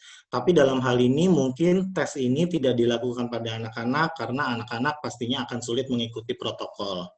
Ini adalah kira-kira pemeriksaan kesehatan yang perlu dilakukan untuk program latihan fisik sebelum. Nah, kemudian latihan fisiknya sendiri pada asma itu apa? Yang pertama adalah latihan aerobik. Beginilah bentuk dari program latihan fisik yang dianjurkan oleh American College of Sport Medicine, yaitu latihan aerobik dengan frekuensi 3-5 kali per minggu, intensitas sedang. Intensitasnya sedang saja ya, tidak tinggi karena nanti malah dapat memicu exercise induced bronchospasm. Dengan durasi per sesi latihannya itu 30-40 menit, dan jenis latihannya adalah latihan jalan, lari ringan atau santai, bersepeda, renang, atau pool exercise. Nah, pada tahun 1998 ada kita diperkenalkan dengan senam asma oleh Prof. Faisal Yunus dan Dr. Rita Rogaya, yang inti senamnya itu adalah berupa senam pernafasan yang lebih melatih otot-otot pernafasan. Ini adalah sekilas tentang senam pada asma yang dibuat oleh Dr. Rita Rogaya dan Prof. Faisal Yunus. Nanti teman-teman semua bisa mengunduh, melihat lagi jurnalnya, dan ini merupakan sebetulnya merupakan jurnal yang lama. Jenis latihan yang kedua adalah latihan resistance atau tahanan. Nah, latihan tahanan ini sebetulnya merupakan latihan yang penunjang, tapi sangat dianjurkan apabila pengidap asma itu mendapat kortikosteroid jangka panjang, karena salah satu penggunaan steroid jangka panjang yang efek samping yang dapat ditimbulkan itu adalah muscle wasting atau atrofi otot. Tapi saya rasa kalau misalnya dosis kortikosteroidnya itu dikendalikan oleh dokter paru atau dokter anak dengan baik, maka efek samping ini insya Allah tidak akan terjadi. Nah, frekuensi latihan resistance sendiri yang dianjurkan itu hanya 2-3 kali per minggu dengan intensitas sedang. Kemudian melakukan latihannya itu sendiri melibatkan gerakan keseluruhan otot, namun difokuskan pada latihan otot dada, punggung, dan otot besar tubuh lainnya. Namun ada kendala dalam latihan resistance ini karena risiko dari cedera olahraganya itu tinggi, maka sangat dianjurkan untuk kalau mau melakukan latihan ini, maka harus menguasai tekniknya dulu. Ya, harus menguasai tekniknya dulu supaya tidak terjadi cedera. Dan kemudian yang kedua, tidak boleh melakukan manuver falsafah atau menahan nafas. Nah, ini adalah berbagai macam contoh jenis gerakan latihan resistance. Bapak dan Ibu sejawat semua bisa lihat bahwa gerakannya begitu banyak, lebih banyak jenisnya daripada latihan aerobik. Ya, oleh karena itu sebaiknya latihan ini harus didampingi dulu oleh instruktur kebugaran yang bersertifikat resmi. Nah, ini ada penelitian lain yang saya kira menarik ya pada anak-anak, bahwa ternyata latihan intensitas tinggi atau kombinasi latihan intensitas sedang dan tinggi, high intensity interval training ini pada remaja yang mengidap asma itu ternyata dapat ditoleransi dengan baik. Tapi saya rasa sebelum dapat ditoleransi dengan baik, tentu asmanya itu sudah dapat dikendalikan dulu dengan obat-obat yang memadai. Nah, jadi dilihat apabila Bapak dan Ibu lihat dalam penelitian ini diberikan regimen gerakan-gerakan latihan yang saya kira ini tergolong gerakan-gerakan yang berat atau cukup berat dilakukan. Tapi ternyata pada kelompok remaja ini, tentu dengan pengobatan yang sudah baik, maka dapat ditoleransi. Bahkan latihan intensitas berat pun dapat ditoleransi. Tapi bukan artinya dengan adanya penelitian ini kemudian saya menganjurkan pengidap asma untuk melakukan latihan berat ya, bukan seperti itu ya. Nah, ini tata cara berlatih yang benar harus didahului dengan pemanasan, kemudian latihan inti dan pendinginan. Pemanasan dan pendinginan ini dilakukan agak lebih lama dari biasanya karena untuk menurunkan risiko terjadinya exercise induced bronchospasm. Jadi jangan cuma 5 menit pemanasannya gitu ya, apalagi langsung masuk latihan inti langsung dihajar gitu ya, nanti malah EIB timbul.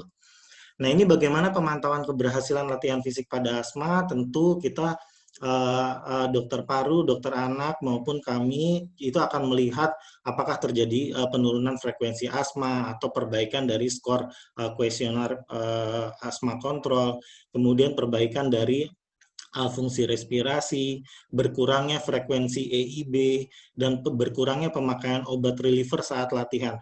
Ini saya rasa yang poin terakhir ini cukup penting, yaitu berkurangnya pemakaian obat pelega pada saat latihan. Ya, karena salah satu parameter dari asma yang terkontrol itu kalau saya tidak salah itu adalah dapat melakukan latihan fisik tanpa timbul EIB. Nah, ini safety latihan pada asma secara umum. Tadi di sini banyak disinggung tentang obat reliever ya sebetulnya ya. Tapi mungkin ini karena dari rujukan tahun 2018, rujukan yang lebih lama daripada yang sudah disampaikan Prof. Hadiarto dan Dr. Darmawan tadi. Saya rasa penggunaan obat-obat reliever sebelum latihan itu juga tidak boleh setiap kali bila mau latihan, jadi tidak rutin diberikan. Kemudian dari regimen obatnya itu sendiri saya rasa kita mengikuti apa yang tadi sudah disampaikan Prof. Hadiarto ya. Jadi tidak hanya SABA, tolong nanti saya dikoreksi Prof. Hadiarto. Jadi ternyata tidak hanya SABA, karena kalau hanya SABA saja itu malah meningkatkan mortalitas ya. Jadi harus dikombinasi sekarang dengan ICS ya. Kemudian yang kedua, berikutnya safety-nya lagi tentu saja hindari latihan di lingkungan yang berdebu, lembab, ventilasi buruk, AC yang terlalu dingin ya. Kemudian hindari kolam renang dengan kadar klorin yang tinggi dan sebaiknya renang di kolam renang yang non chlorinated. Saya tidak tahu apakah ada kolam renang yang seperti itu ya. Tapi setahu saya tiap kita mengunjungi kolam renang itu bau kaporitnya itu, bau klorinnya itu cukup kuat ya. Kemudian hindari latihan dengan durasi lama lebih dari 60 menit ya, dan intensitas berat juga dihindari karena dapat mencetuskan EIB. Teknik bernafas juga harus diperhatikan supaya tidak tidak sering teknik pernafasannya itu mouth respiration ya dari mulut, karena akan menimbulkan udara napas yang kering dan kurang lembab yang akan menimbulkan EIB. Nah, ini dari American College of Allergy, Asma dan Imunologi juga safety-nya ya banyak menyinggung tentang obat, tapi di sini sudah ada inhalasi kortikosteroid dan di sini dikatakan dapat menggunakan long acting beta 2 agonis LABA sebagai premedikasi sebelum latihan. Nanti mohon pendapat dari Prof. Hadiarto dan Dr. Darmawan yang bisa diberikan 30-60 menit sebelum latihan. Ya, kemudian khusus untuk komunitas atlet yang profesional, karena di sini beberapa obat-obat asma itu merupakan golongan obat doping.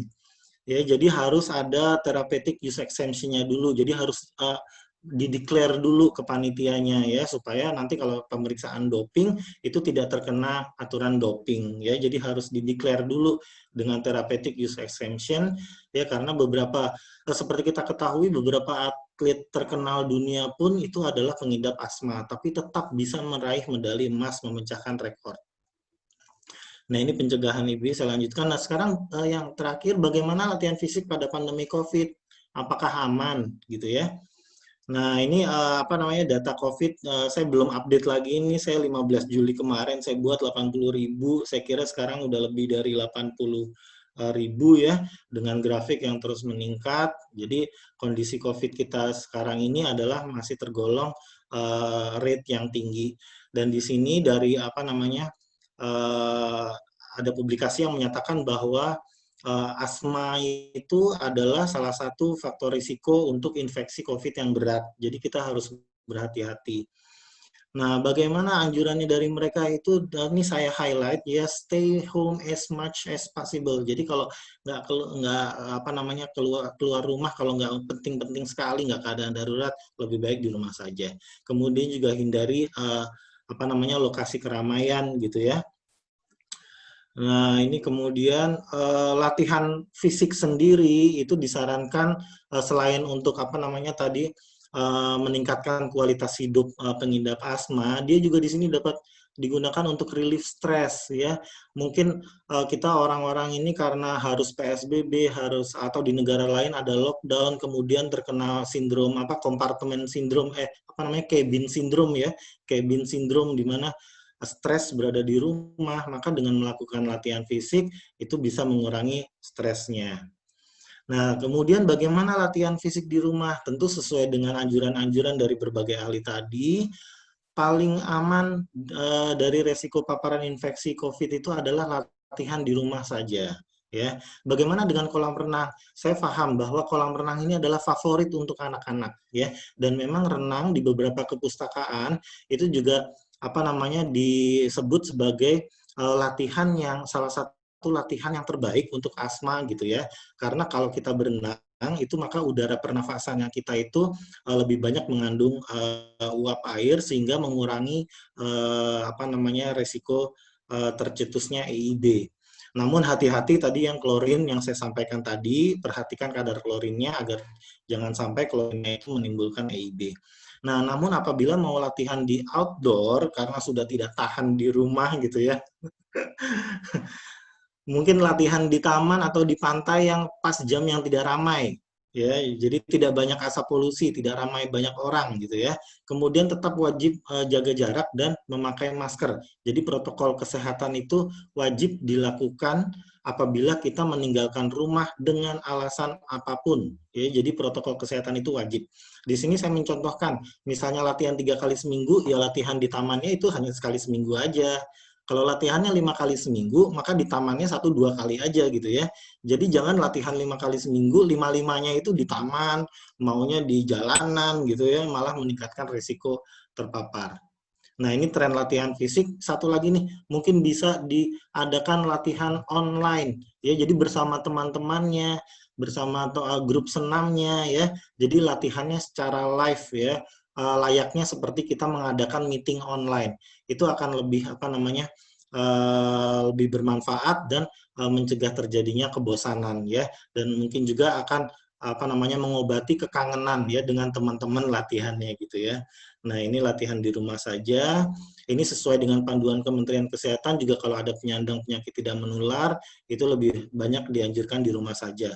Nah, ini dari Perhimpunan Dokter Spesialis Olahraga juga menganjurkan tetap aktivitas di rumah saja walaupun pada fase adaptasi kebiasaan baru ya. Jadi karena kurva corona kita belum turun, maka kita dianjurkan latihan lebih baik di lingkungan yang resiko rendah saja ya, yaitu di rumah ya.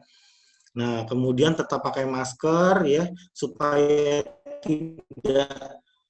tidak ini saya ada menarik sekali ya tentang masker dan latihan fisik gitu ya. Nah, jadi dikatakan dari penelitian ini, nanti teman-teman semua bisa unggah jurnalnya, dikatakan bahwa memang latihan fisik kalau menggunakan masker itu bisa mengganggu kenyamanan gitu ya. Nah, tapi kalau misalnya latihan fisiknya itu intensitasnya sedang, maka apa namanya resiko terhadap terjadinya hiperkapnia atau hipoksia itu kecil dibandingkan kalau latihannya risikonya berat ya. Nah, oleh karena itu dalam kesimpulannya di sini disebutkan bahwa untuk social exerciser maka direkomendasikan melakukan latihan yang intensitasnya ringan atau sedang saja ya karena harus menggunakan masker dibandingkan dengan latihan yang intensitasnya berat gitu ya. Nah, ini bagaimana protokol di kolam renang nanti kalau sudah buka kolam renangnya tolong diperhatikan ya. Walaupun dikatakan klorinnya itu harus 1-10 ppm untuk membunuh mikroorganisme, tapi kalau ketinggian juga tidak baik karena bisa mencetuskan EIB. Ini kalau di pusat kebugaran ada protokolnya, semua teman-teman ini bisa mengunduhnya sebetulnya di www.covid19.go.id. Nah, ini khusus untuk anak, sebentar lagi selesai. Nah, untuk anak yang asma juga saya rasa juga tidak terlepas kita dari imbauan dari Ikatan Dokter Anak bahwa pada poin ketiga itu disebutkan orang tua dihimbau tidak membawa anak ke tempat umum. Ya sudah, jadi olahraganya di rumah saja sama orang tua ya di halaman. Mudah-mudahan Bapak dan Ibu punya halaman yang cukup untuk melakukan kegiatan permainan dan olahraga bersama keluarga. Jadi terakhir, saya rasa sebagai kesimpulan, asma bukan alasan untuk tidak latihan fisik, ya malah dapat berlatih fisik tanpa timbul serangan itu adalah salah satu pengendalian asma yang baik. Dan kedua, kondisi pandemi itu sedikit merubah kebiasaan latihan saja, saya kira. Tadi kalau Bapak dan Ibu lihat, baik frekuensi, intensitas, durasi itu tidak berubah. Yang berubah itu hanya di tempatnya saja, saya rasa ya. Dengan anjuran yang paling aman yaitu latihan di rumah. Dan kalau mau melakukan latihan outdoor, itu wajib memenuhi protokol kesehatan. Yang terakhir, safety latihan harus diperhatikan dengan seksama agar tidak timbul EIB. Demikian yang dapat saya sampaikan, Dr. Jaka, mudah-mudahan bermanfaat. Saya kembalikan ke moderator. Terima kasih. Assalamualaikum warahmatullahi wabarakatuh. Waalaikumsalam warahmatullahi wabarakatuh. Waalaikumsalam. Terima kasih banyak Dr. Wisnu atas penjelasannya yang sangat jelas sekali. Jadi bisa kita ketahui bersama bahwa asma akan bisa tercetus saat berolahraga apabila kita tidak benar dalam melakukan olahraganya. Namun apabila kita melakukan secara benar, kemudian sesuai dengan yang disarankan, ya malah berolahraga bisa meningkatkan kemampuan pernafasan kita, meningkatkan daya tahan tubuh, dan malah mengurangi pasien untuk terkena asma. Baik, terima kasih banyak Dr. Wisnu. Nah, kita akan memasuki sesi tanya-jawab. Namun sebelum kita memasuki sesi tanya-jawab, kami persilahkan untuk para peserta untuk dapat mengisi kolom chat, ya, mengisi kolom chat untuk langsung bertanya kepada para pemberi materi, dan kemudian juga setelah ini kita akan ada post test, ya. Post test dapat dibuka di link sebagai berikut, ya, di Respina Webinar Post Test. Dan apabila sudah mengisi post test tersebut, maka baru bisa mendapatkan e-sertifikat. Dan post test akan dibuka hingga 2 jam setelah webinar ini selesai. Ya.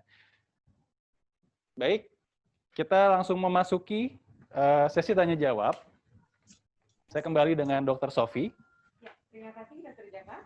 Berikutnya kita akan masuki sesi tanya-jawab. Namun mohon maaf sebelumnya apabila pertanyaan tidak dapat kami tampung semua. Jaka keras ini, nggak kedengar. Suara Dr. Sofi kurang keras.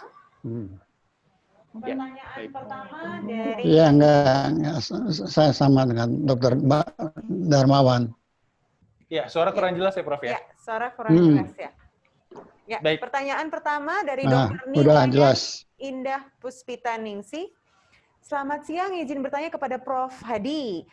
Jika pada serangan asma sedang atau berat yang dilakukan nebulizer setiap 8 jam, jika masih terasa sesak, bolehkah ditambahkan pemberian Symbicort seperti biasanya? Oh, pertanyaannya rada aneh buat saya. Pertama, jadi, Prof. Jadi sudah dapat nebulizer per 8 jam, nah ditambahkan kembali dengan ICS laba itu bagaimana, Prof? Nggak terbalik tuh. Iya. Kan dasarnya dia sudah dapat Symbicort maintenance kan. Iya. 2 kali 2, atau boleh ditambah ketika serangannya masih ringan dengan 1 atau 2. Kemudian kalau itu masih tetap sesak baru di nebulizer kan. Kalau itu masih sesak juga nebulizer setiap 1 jam juga boleh, setiap 2 jam atau 3 jam. Ini saya nggak ada di Cina ya, saya pakai pengalaman aja. Karena dari pengalaman ternyata nggak, pasien asma kan muda-muda, jarang yang tua, jadi jantungnya masih bagus-bagus. Nah kalau itu nggak berhasil juga, kasih oral steroid ya, atau IV. Kalau respiratory distress itu langsung IV itu ya, dan nebulizer. Nebulizer itu periodenya bukan tiap 8 jam, tergantung dari respon dari pertama kali di nebu, kemudian berikutnya bisa 3, 4 jam atau 6 jam, 8 jam. Bisa tergantung dari bagaimana responsnya.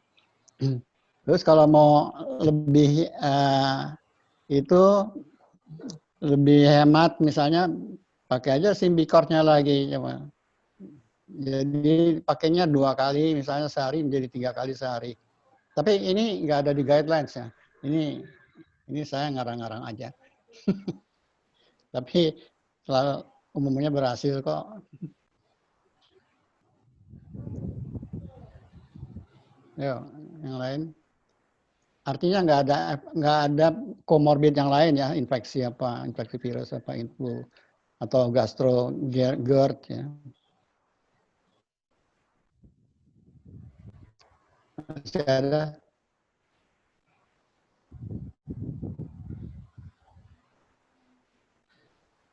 Dokter Jaka, Dokter Prof. Hadi itu sudah selesai, saya mau jawab. Oke.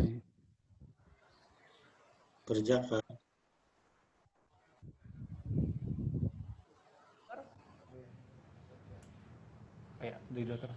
Oh ya, jadi pertanyaan berikutnya masih kepada Prof. Hadi. Prof, dari Maya Maharani bertanya bagaimana penata laksanaan pasien asma dengan komorbid penyakit jantung? Ya, pertanyaannya bagus banget itu. Dan itu yang bikin pusing dokter-dokter paru maupun dokter jantung. Karena asma kan akhirnya pakai beta 2 kan, agonis. Ada yang short acting, ada yang long acting. Dan itu pengaruhnya kan terhadap jantung juga. Khususnya terhadap irama jantung kan. Bisa bikin tahikardia atau aritmia. Sedangkan dokter jantung, dia mintanya pakai beta blocker kan. Tapi biasanya saya berunding, berdamai dengan dokter jantung. Kamu boleh pakai beta blocker, tapi yang spesifik, yang tidak terlalu mengganggu ke respirasi. Dan saya akan menggunakan beta stimulan atau beta 2 agonis yang diberikan terutama dengan inhalasi. Karena ternyata efeknya lebih rendah ya, dibandingkan dengan itu oral. Sebut saja mau pakai oral apa, salbutamol 1 mg atau itu sudah menyebabkan tahikardia itu, tahiaritmia.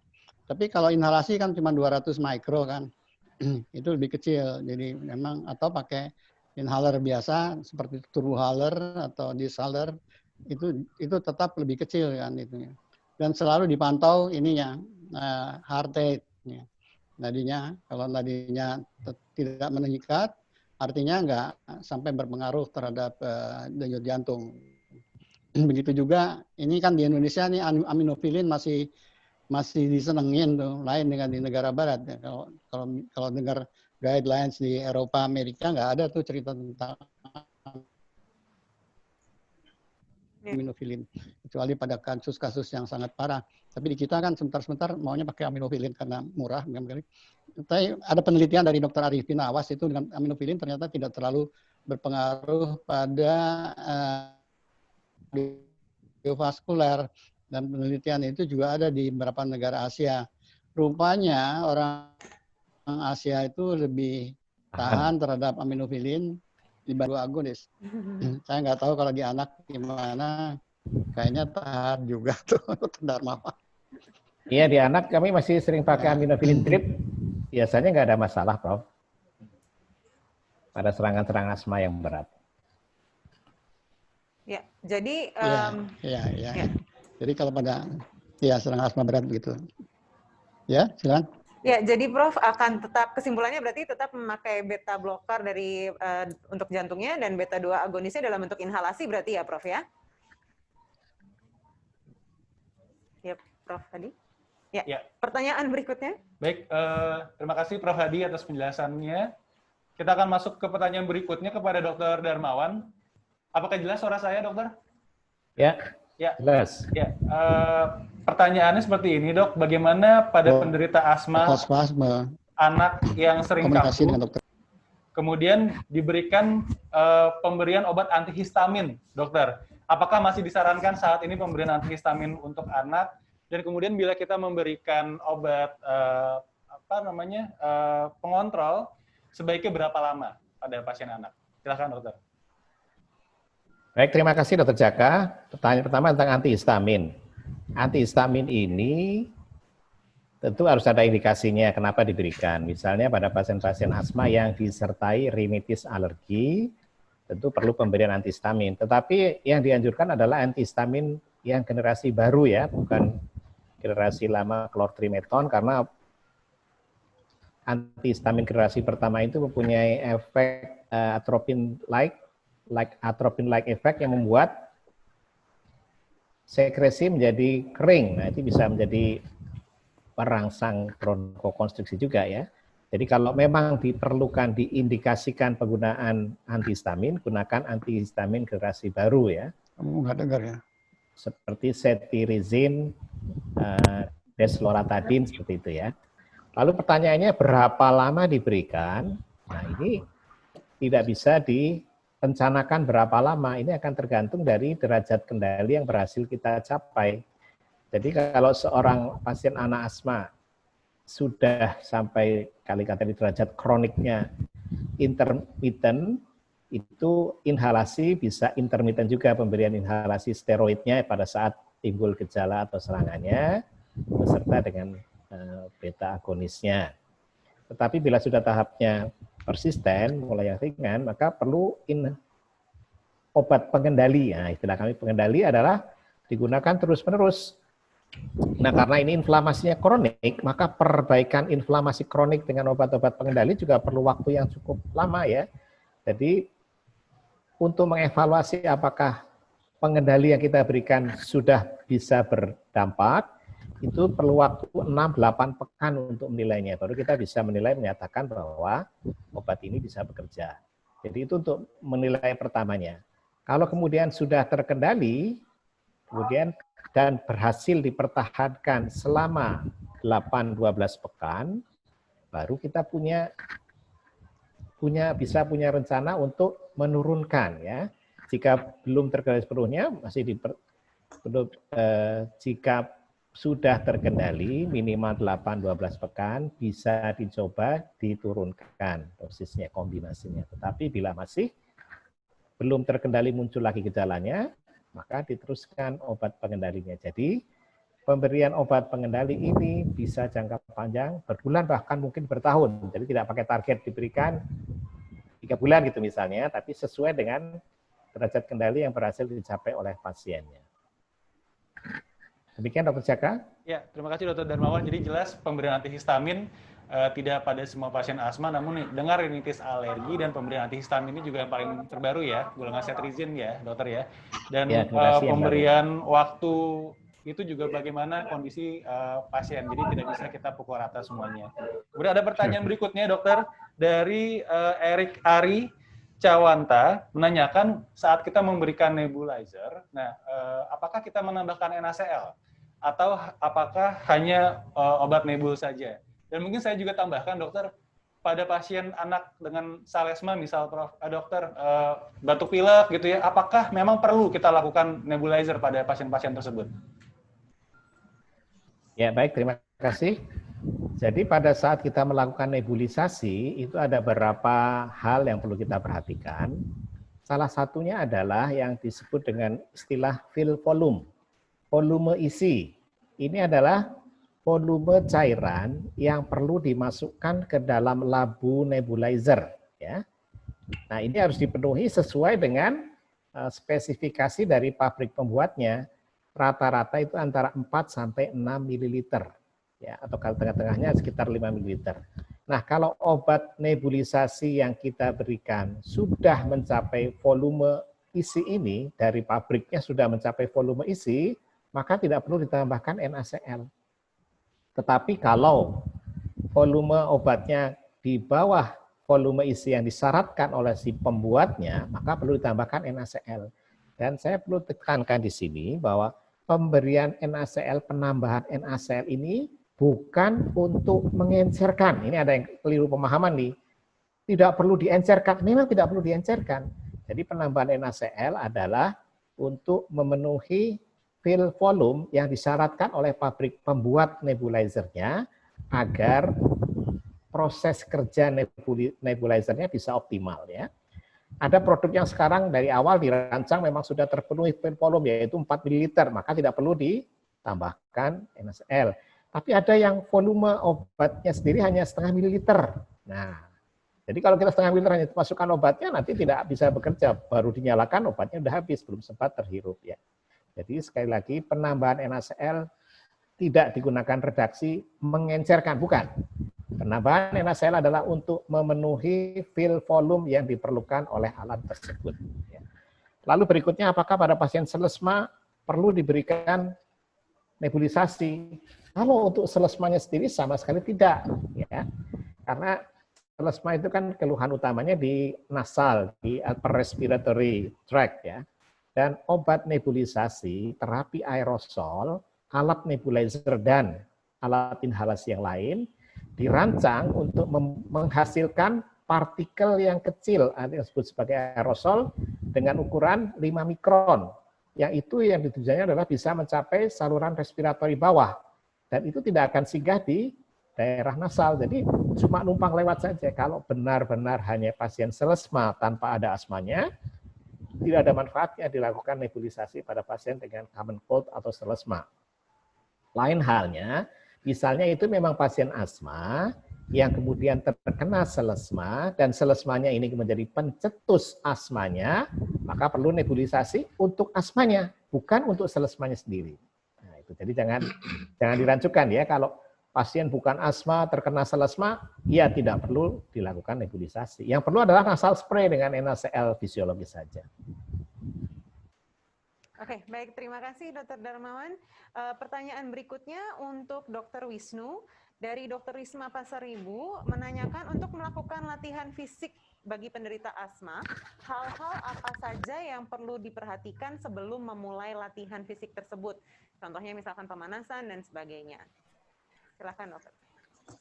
Iya, terima kasih atas pertanyaannya. Jadi, seperti yang tadi saya sudah sampaikan, sebelum latihan fisik itu pastikan dulu asmanya sudah terkendali. Ya, jadi saya rasa pengendalian asma itu baik tadi dari pencegahan pencetus itu pastinya sudah diberikan medikamentosa yang baik, ya. Nah, kemudian untuk latihan fisiknya itu sendiri tadi sudah disampaikan itu harus dengan prosedur ya, atau protokol yang sesuai. Jadi pemanasan dulu, kemudian latihan inti, baru pendinginan. Pemanasannya itu bisa dilakukan 10-15 menit, ya. Jadi lebih lama daripada pemanasan umumnya orang hanya 5-10 menit, ya. Ini karena untuk mencegah terjadinya exercise induced bronchoconstriction, ya. Jadi jangan malas melakukan pemanasan ya dengan waktu sekitar 10-15 menit maupun pendinginan nanti di akhir latihan fisik juga 10-15 menit. Kemudian di sini yang harus sangat diperhatikan adalah intensitas latihan. Jadi kalau misalnya pada pengidap asma yang sebelumnya itu adalah tidak aktif berlatih atau tidak ada riwayat latihan fisik yang teratur, maka program latihan fisik itu dimulai pada intensitas yang lebih rendah. Tadi di slide saya itu dituliskan dimulai pada intensitas 40-59 heart rate reserve. Nah, pada saat 40-50% itu adalah intensitas yang rendah. Ya, baru kemudian kalau sudah masuk 50% sampai nanti mencapai 70% dari heart rate reserve itu adalah sebetulnya intensitas latihan fisik yang diinginkan ya untuk dapat memperbaiki kondisi asmanya. Dimulai dari intensitas yang rendah dulu. Ya, ini juga tujuannya itu adalah untuk mencegah terjadinya EIB. Karena EIB itu di berbagai penelitian itu sangat dengan intensitas latihan ya, di mana ketika intensitas latihannya itu berat, di mana ventilasi kita itu sangat meningkat ya, baik inspirasi maupun ekspirasi, sehingga aliran udara itu dari luar masuk begitu cepatnya ke dalam saluran nafas dan paru-paru dan tidak sempat dilembabkan ya di rongga hidung. Ya, jadi udaranya cenderung kering kalau kita melakukan aktivitas latihan fisiknya itu intensitasnya berat. Ya, oleh karena itu sangat diperhatikan tadi intensitasnya. Ya. Ya. Terima kasih Dokter. Berarti perhatikan pemanasan. Ya, pemanasan lebih lama dan intensitasnya mulai dari intensitas yang rendah ya, Dok ya. Pertanyaan berikutnya ini tentang pasien anak nih, Dok. Kalau misalkan pada anak-anak dengan asma, edukasi apa kepada orang tua maupun anak yang mungkin harus diberikan untuk mencegah atau malah mengatasi kalau misalkan terjadi serangan asma ketika berolahraga? Iya, ini terima kasih pertanyaannya. Ini challenging juga ya tentang edukasi ya, karena namanya anak-anak. Anak-anak itu kan saya baca di satu literatur itu dikatakan bahwa salah satu ciri anak yang dia enggan melakukan pelajaran olahraga di sekolahnya itu kemungkinan besar karena memiliki asma. Jadi dia takut untuk beraktivitas olahraga di sekolah gitu ya. Nah, disinilah pentingnya orang tua harus memahami bahwa ketika anak melakukan latihan fisik atau bermain aktif, anak itu kan kita nggak bisa cegah ya. Anak yang namanya anak-anak itu kan dia selalu maunya aktif bermain, lompat, loncat, lari dan sebagainya.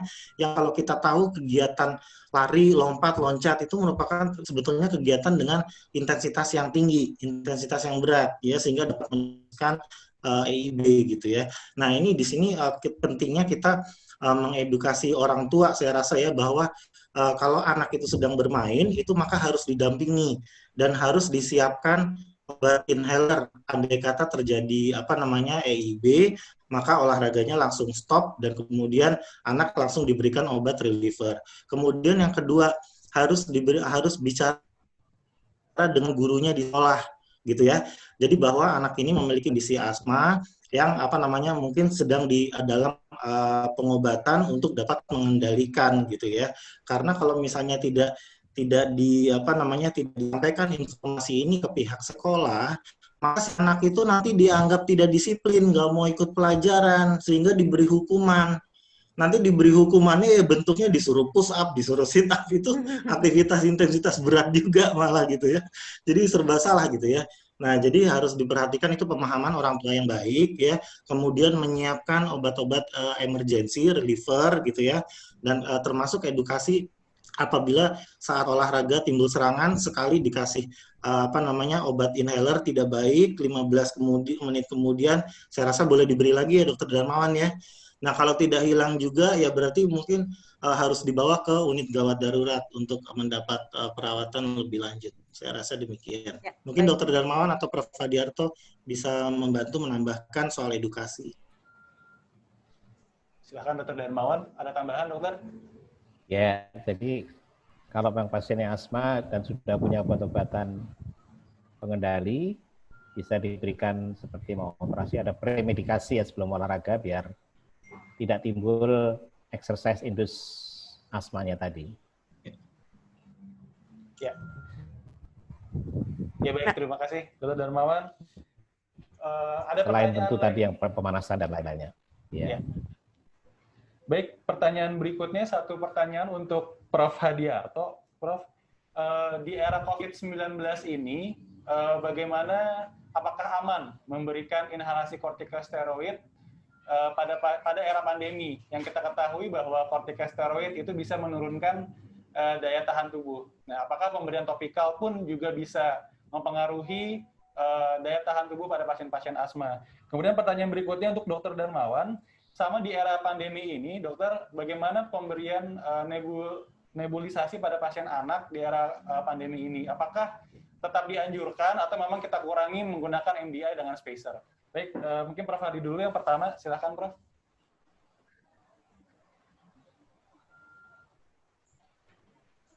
Yang pertama adalah nebulizernya sendiri. Masalahnya kalau pasien itu, orang itu pasien asma, kemudian ternyata juga OTG, masih ada tuh istilah OTG, Pak Suspek.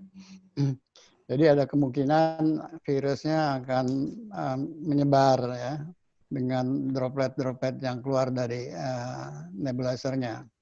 Ya, aspek yang kedua adalah efek dari obat-obatnya sendiri. Seperti diketahui bahwa virus itu COVID, dia baru masuk atau kemudian dia nempel di tubuh apa di saluran napas oleh karena ada reseptor dari ACE2 ya. Jadi kalau orang yang reseptornya banyak, maka dia mudah terjadi terinfeksi oleh virus COVID. Nah, di sini di asma ini ada dua fenotipe ya. Yang satu yang asma yang didominasi oleh alergen ya, yaitu TH2, bisa dilihat dari kadar eosinofil dan IgE. Biasanya dia lebih rentan terhadap virus COVID. Tapi yang asma yang fenotipenya TH1 ya, yang dia alerginya rendah, itu biasanya dia sangat lebih rentan. Yang tadi lebih tahan ya, bukan lebih rentan. Yang ini lebih rentan terhadap virus COVID ya. Nah, kalau saya anjurkan sih sedapat mungkin nggak pakai nebulizer kecuali sudah pasti betul bahwa dia nggak mengandung virus COVID, misalnya dengan baru diperiksa rapid test atau diperiksa swab ternyata negatif. Yang penting adalah tingkat kedaruratannya. Kalau kedaruratannya tinggi ya apa boleh buat. Kalau harus pakai nebulizer ya nebulizer. Yang penting dia harus diatasi dulu bronkospasmenya. Dan tentu saja dengan precaution yang ekstra hati-hati baik pada pasien maupun pada orang-orang sekitarnya atau pada tenaga kesehatan. Di situ harus diperhatikan. Kemudian apakah kortikosteroid yang inhalasi itu juga menurunkan sistem imun? Kan kita asma kita jarang sekali sih sekarang pakai sistemik kortikosteroid oral, ya, lebih sering pakai inhaler kortikosteroid. Dan saya kira tadi seperti saya bilang itu tergantung. Jadi kalau dia seorang tipenya alergi, dia lebih kuat sih biasanya. Kemudian kalau non alergi dia lebih rentan, kira-kira begitu. Cuma itu sangat tergantung dari pertimbangan dokter. Iya, dalam keadaan ARDS misalnya atau respiratory distress atau tidak. Kalau respiratory distress ya pakai aja semua yang bisa dilakukan untuk mengatasi respiratory distress-nya. Kalau itu bronkospasme yang sangat berat, ya pakai bronchodilatornya ditambah dengan steroid. Urusan belakang nanti kalau dia mau lebih jelek apa enggak, tapi saya kira daripada kemudian dia tidak bisa bernapas gitu. Itu pendapat saya tentang asma dengan COVID ini. Yang repot lagi adalah kalau ada kelainan jantung, karena di jantung juga ada yang H2 reseptor. Jadi kalau ini terjadi ya bisa terjadi juga cardiorespiratory failure.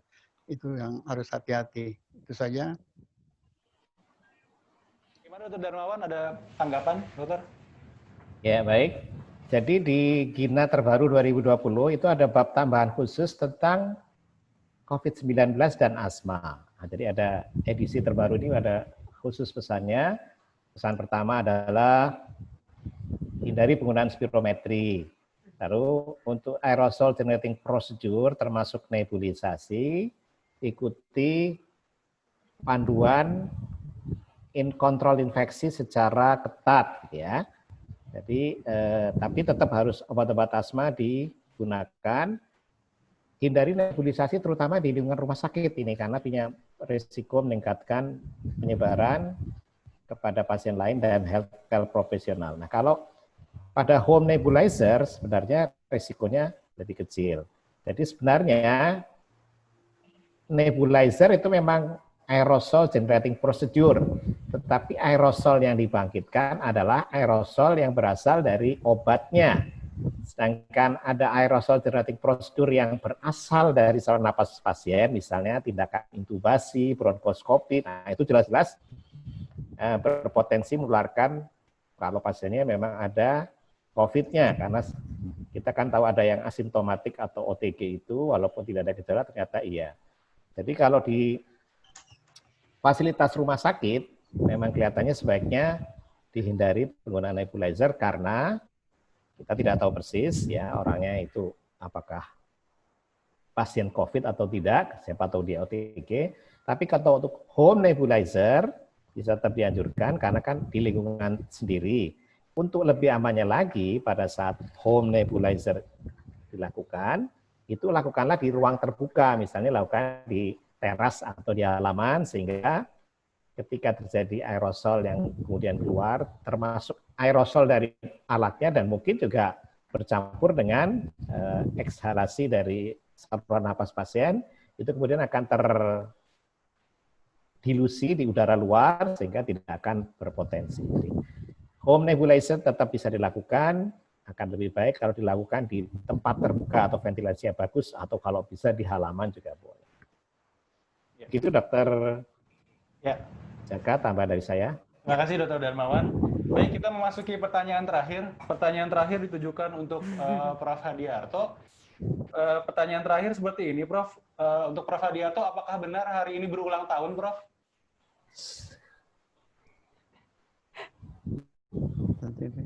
Apakah betul, Prof? Ya, susah tuh jawabannya. saya lupa. Selamat ulang tahun, Prof. Selamat ulang Yang tahun. pasti saya udah sepuh banget. Semoga sehat dan Sehat Alhamdulillah. sejahtera, Prof. Hardiarto. Usianya rahasia tidak, Prof? Enggak. Rahasia tidak? Masih muda, Dr. Darmawan.